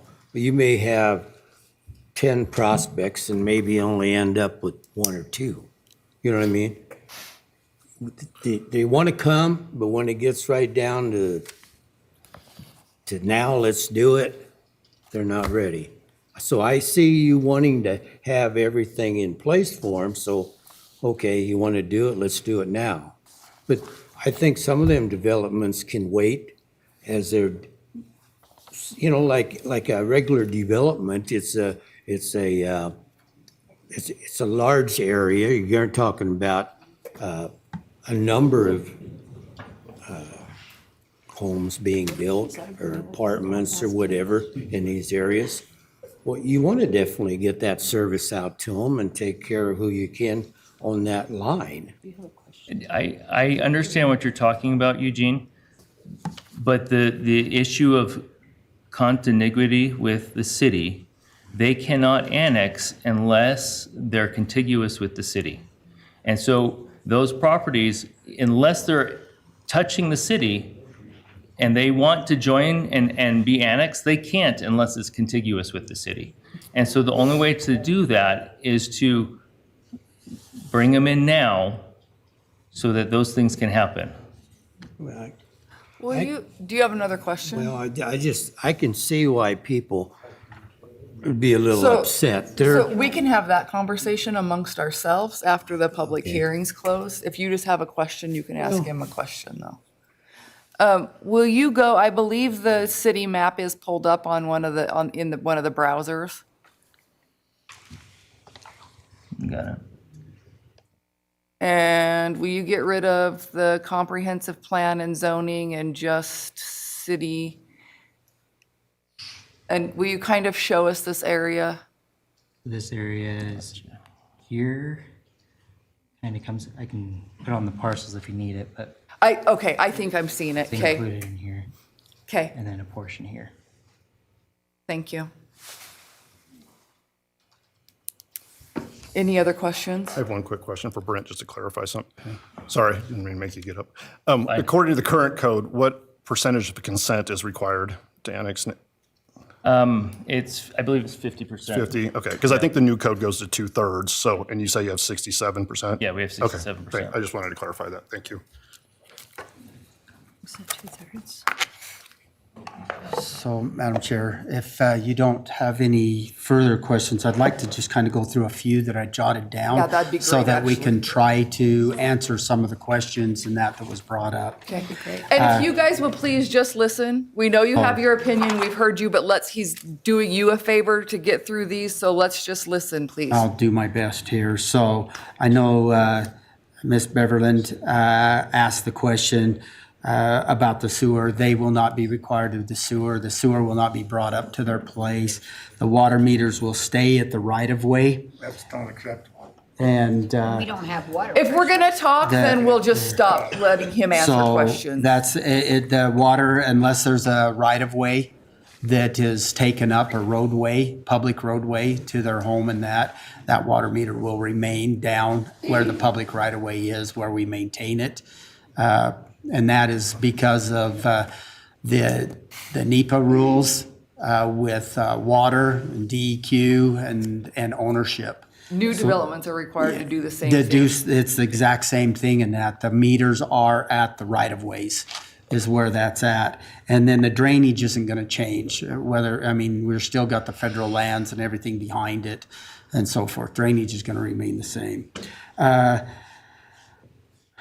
Mr. George, they're connected there. Fire codes, yeah, as far as the structures and that, they're grandfathered what's in there. The only thing is if they start making modifications in that, new codes may apply. This depends on what they're doing and how they're doing it. There is no connection fees if you're already connected. It's already there. You are connected. You've paid into the backbone of the system, and you are already paid for that property, unless you are expanding it from, say, a 1-inch water meter and you want a 2 or a 3-inch because of the development. You will need to pay the difference between those. And then we do not know, again, what is, for the record, state. We've heard well, you can look it up and they're there. We have heard nothing. Nothing has been proposed to the city. state property? The state property next to the Time Laboratories, I believe, is the property he was talking about. So let's see. I think Jim had already talked with Mr. Ennis's issues about the zoning and working through that between now and dealing with the city council in a few weeks. And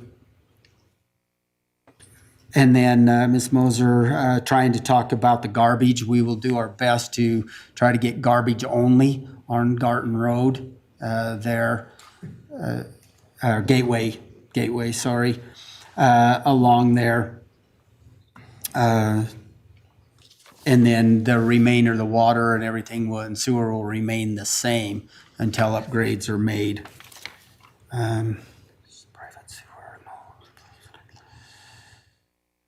Again, same thing with, I think it was Miss Campbell. And then, let's see, Lower Road, map changes, fire department. I believe the same issues with Mr. Spencer. Talked about the angle of the road. That's whether it's in the city or the county, you still have that same angle.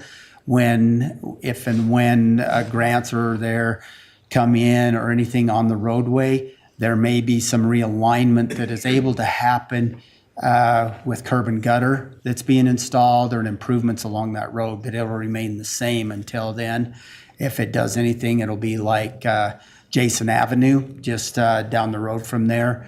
What was happened there from the time it was in the county and then trying to square that road up. That's the best example and closest I can think of that would take place. And then again, the discussions we already had is about 2006 when Southern Hills and all of that came in. And then we've already addressed the issue with the Kirkhams and the new laws, I believe. 20 houses, few services. Again, Cheryl Rogers was about the same. I think the shortage of water and hookups for the sewer and that we always had there. We needed to put the tank in, and that was part of the Southern Hills development progress in that, and to get the tank in and that is in and has been in for several years. Is it large enough to service this? It is large enough to serve everything below the water, below the tank, about 40 feet or so, because you've got to have the pressure there without building a tank up higher. Okay. And so most of that, not all, but most of it with the Sagebrush Trust that is being donated to them would be the properties that would not be able to be served at this time until a new tank was put in. So that's kind of taking care of itself if they continue being donated the property. Okay.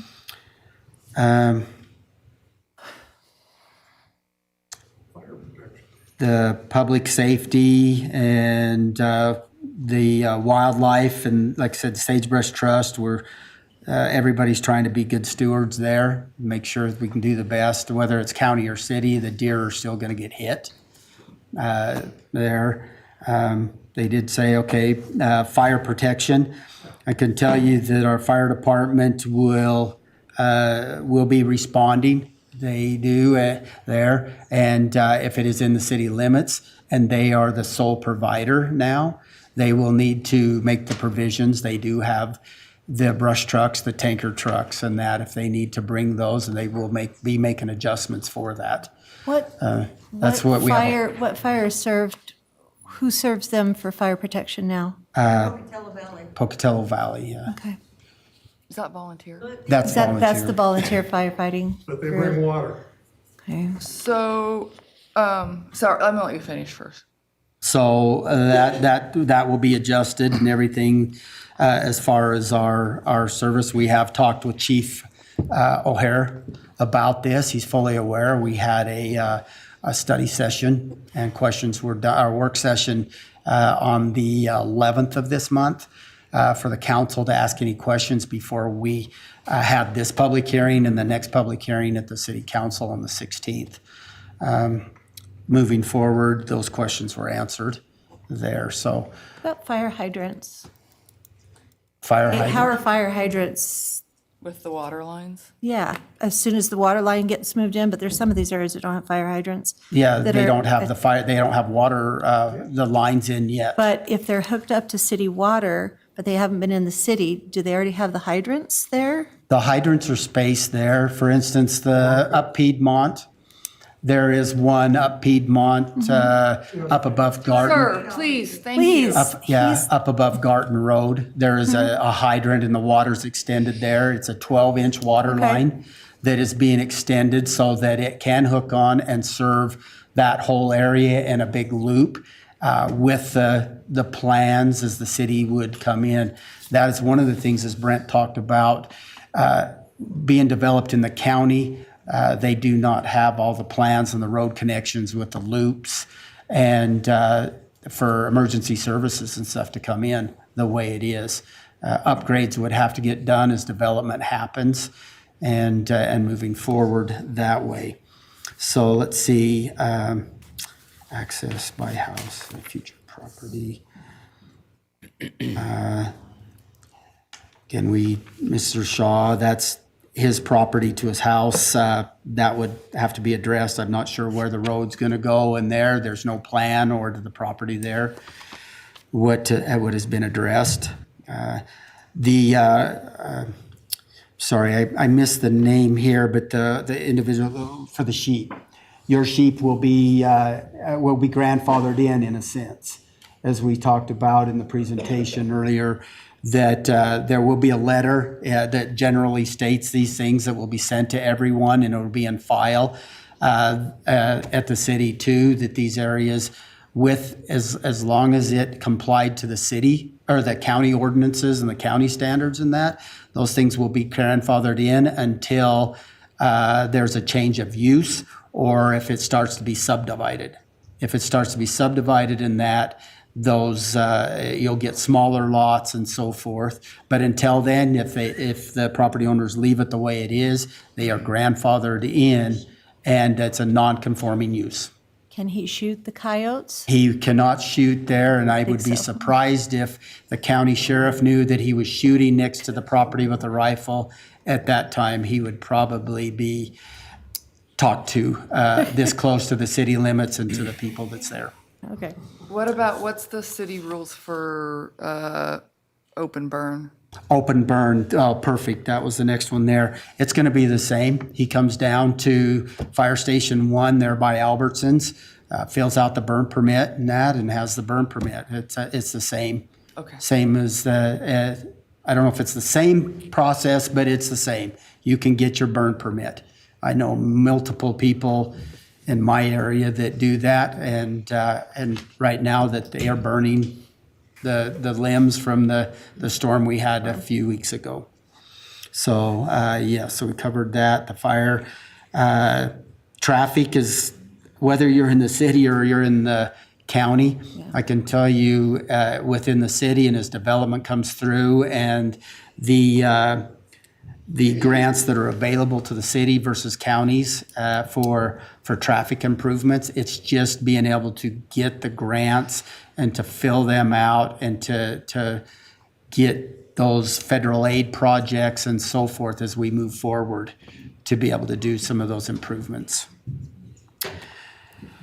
I talked about that, and then so we did the same. We've done the same thing in closing. And mine is an annexation on Craft Road just a few weeks ago. That's wrapping up. We did that one. We'd been doing that one at the same time as this one. That was a little smaller, so it went a little faster. But we're doing the same thing there so that we can, where we already have a grant there on the city side, and that we could, so that we could fully facilitate those funds of a $7.75 million grant for realigning a road and an intersection, again, that the county commissioners said was fine.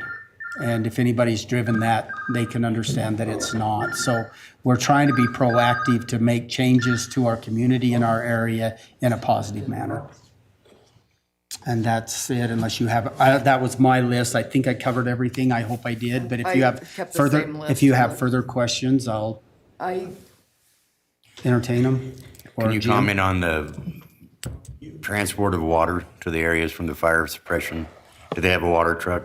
Our Does South department Valley does have a water truck? Our department, our fire department does have the brush trucks and that, so if we do, and that would be better spoken of and could be addressed, we'll make sure we have answers for the city council on that at that public hearing in a couple of weeks of how exactly that's going to happen, and how they're going to address that. But I do know that they do have trucks and those facilities to their disposal, not disposal, but at their hands, so that they can do that, because they do have the brush trucks and so forth too that carry more water than just the less than 1,000 gallons on an engine that they have right now to prime the pumps and get things started while they're hooking up the fire hydrants.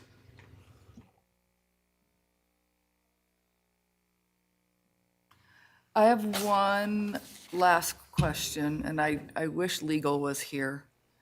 So we sent out notifications like we're required to, but then the line work changed in that time. Did we meet what we needed to meet? Yes.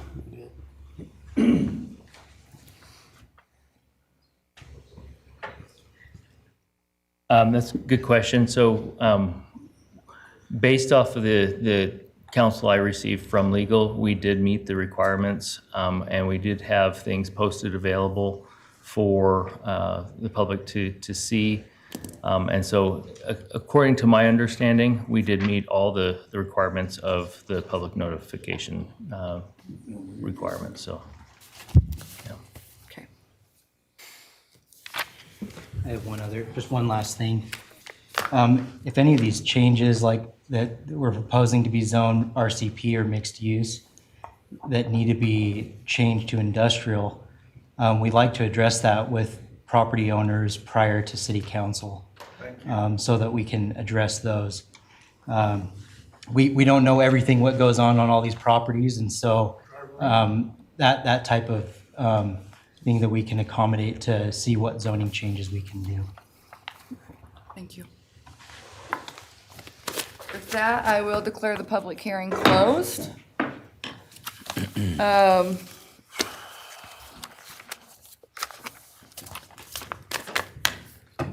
Motion, discussion?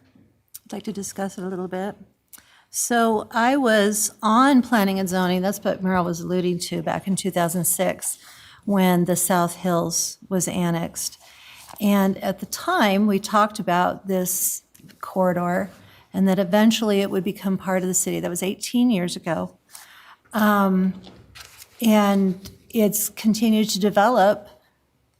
And before, it looked like it was still part of the county. It doesn't look like it's part of the county anymore. I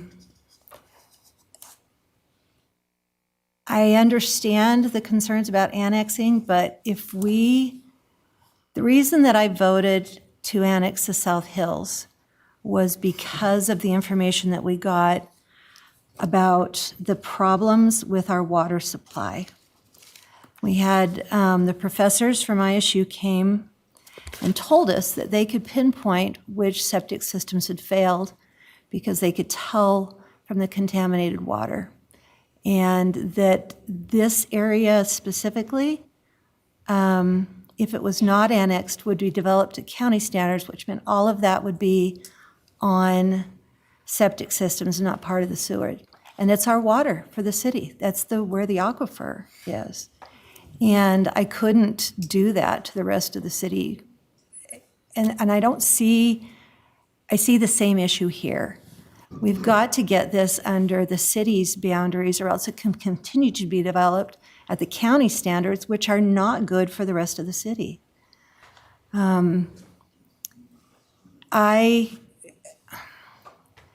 think that I don't think the city is trying to do any kind of land grab or anything like this. These things take too long for them to have planned this. I really feel that this is in the best interest of the city overall. I do. So I, even though we are legally there, I don't get warm fuzzies about line I'm work with there, changing yeah. after it was submitted. That being said, I do not want to table this. If we don't have the warm fuzzies, it's a no. If we do, it's a yeah. I mean, I think that's,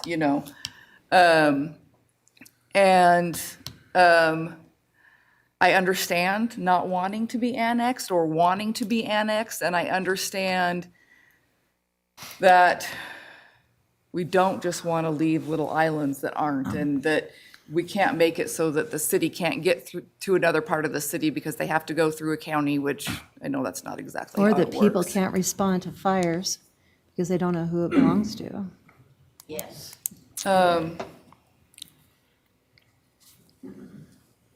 Thoughts? Any other share thoughts? I appreciate that Jim saying, landowners need to change the zoning. That's something that can be discussed before town council.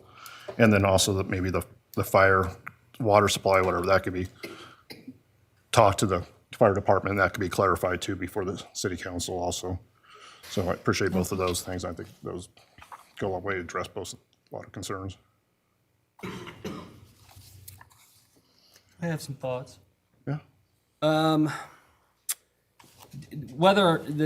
It was brought up, it was questioned whether or not this was a democratic process. I think it's interesting that of the property owners involved with this, 2/3 majority voted for it or are in favor. I think 25 years ago, we stuck a school that services Pocatello at the end of this corridor, which ensured that these two areas would always be intertwined. I think unquestionably that area is going to grow. People from the city are going to continue to move out towards that direction, and I absolutely think it will be annexed, if not now, in time. And I think that, as Brett mentioned several times, the county, we don't want to deal with this after it's been developed. It's better to develop it now. That being said, all of those things being said, we are 2 months away from a major law change or a minor law change. No, I don't know. I wasn't even aware that was taking place. I don't know either. We're 2 months away from a law change, and while I hate to kick anything down the road, I think that it would be in our best interest to wait until that law is changed and to look again at it and make any changes that would be appropriate under the new law. And at that point, I will be voting to approve this, that it be annexed. But as of right now, 2 months away from a major statute change, or excuse me, I shouldn't call it a major statute change because I don't know, but a statute change. I vote that we either table or deny this motion. I'm actually okay with that too, because I don't get warm fuzzies from the change in the boundaries either. I mean, legal can say that it conforms, but people feel like they've been bait and switch here. I believe that our legislature has changed these rules for a reason, and where we weren't able really to explore what that reason was tonight, I agree with Rich, and I think that denial of the approval may be a better way to go at this point. But I gotta say, otherwise, I'm in favor of this. I really am. I think it needs to be annexed. I'm indifferent as to the people that live on that road. I don't care if you guys are annexed or not. Just because the mayor said to do it, I don't think is a good enough reason.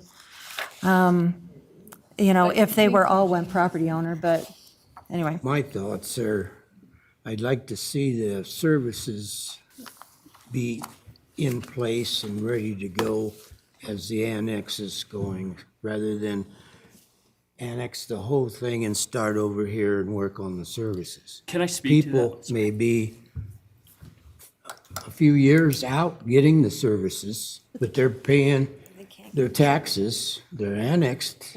They gotta wait till it gets to them. We'll let it move together. Maybe it won't move so fast, and then the other thing is, if we were gonna have a big project down towards Fort Hall area, that mine road there, that bottom, we could go clear out there and have a huge development, just like this Gateway North. They're out there, and if they're kind of hanging there, surviving, we need to grow that way and not just take off and let's get it out there. Let the people here have to pay to get this thing going. And I know that there's a lot of room to grow south, and I'd like to see it grow. That's my thoughts. Yeah, I kind of agree with you, Rich. It's 2 months away, but my understanding of the new law is it's going to require 2/3 instead of 50% was the major change to the new law coming up. But I just read a quick article on it, and that's what I saw. There could be a lot more to it, of Which course. they still have. Yeah. We still have that. Yeah. Anyways, with that, I will make a motion, if you'll give me a moment. Here you go. Thank you. Right there. Sorry, it's got scribbles. I move to recommend denial of the annexation and zoning application from the city of Pocatello to annex and zone property located along South Fifth Avenue, finding the application does not meet the standards for approval under section 17.02.110 Pocatello City Code, and to authorize the chair to sign the findings of fact. I will second. I have a motion by Rich and a second by Fry. Aislinn, will you call vote? Yes. Yes. No. Yes. Yes. Yes. Before I close the meeting, I would like to thank you guys for showing up. These guys over here are here to answer your questions. As you can see tonight, a lot of you had questions and we were like, we don't know. I would encourage you, when you see those signs and you know it's affecting your property, reach out and ask those questions beforehand so you already know. I think it will help you. I was asking questions before through email as soon as I was reading through the agenda and stuff. So just things that you can do is reach them at any time. And with that, the commission meeting is adjourned. Time is it?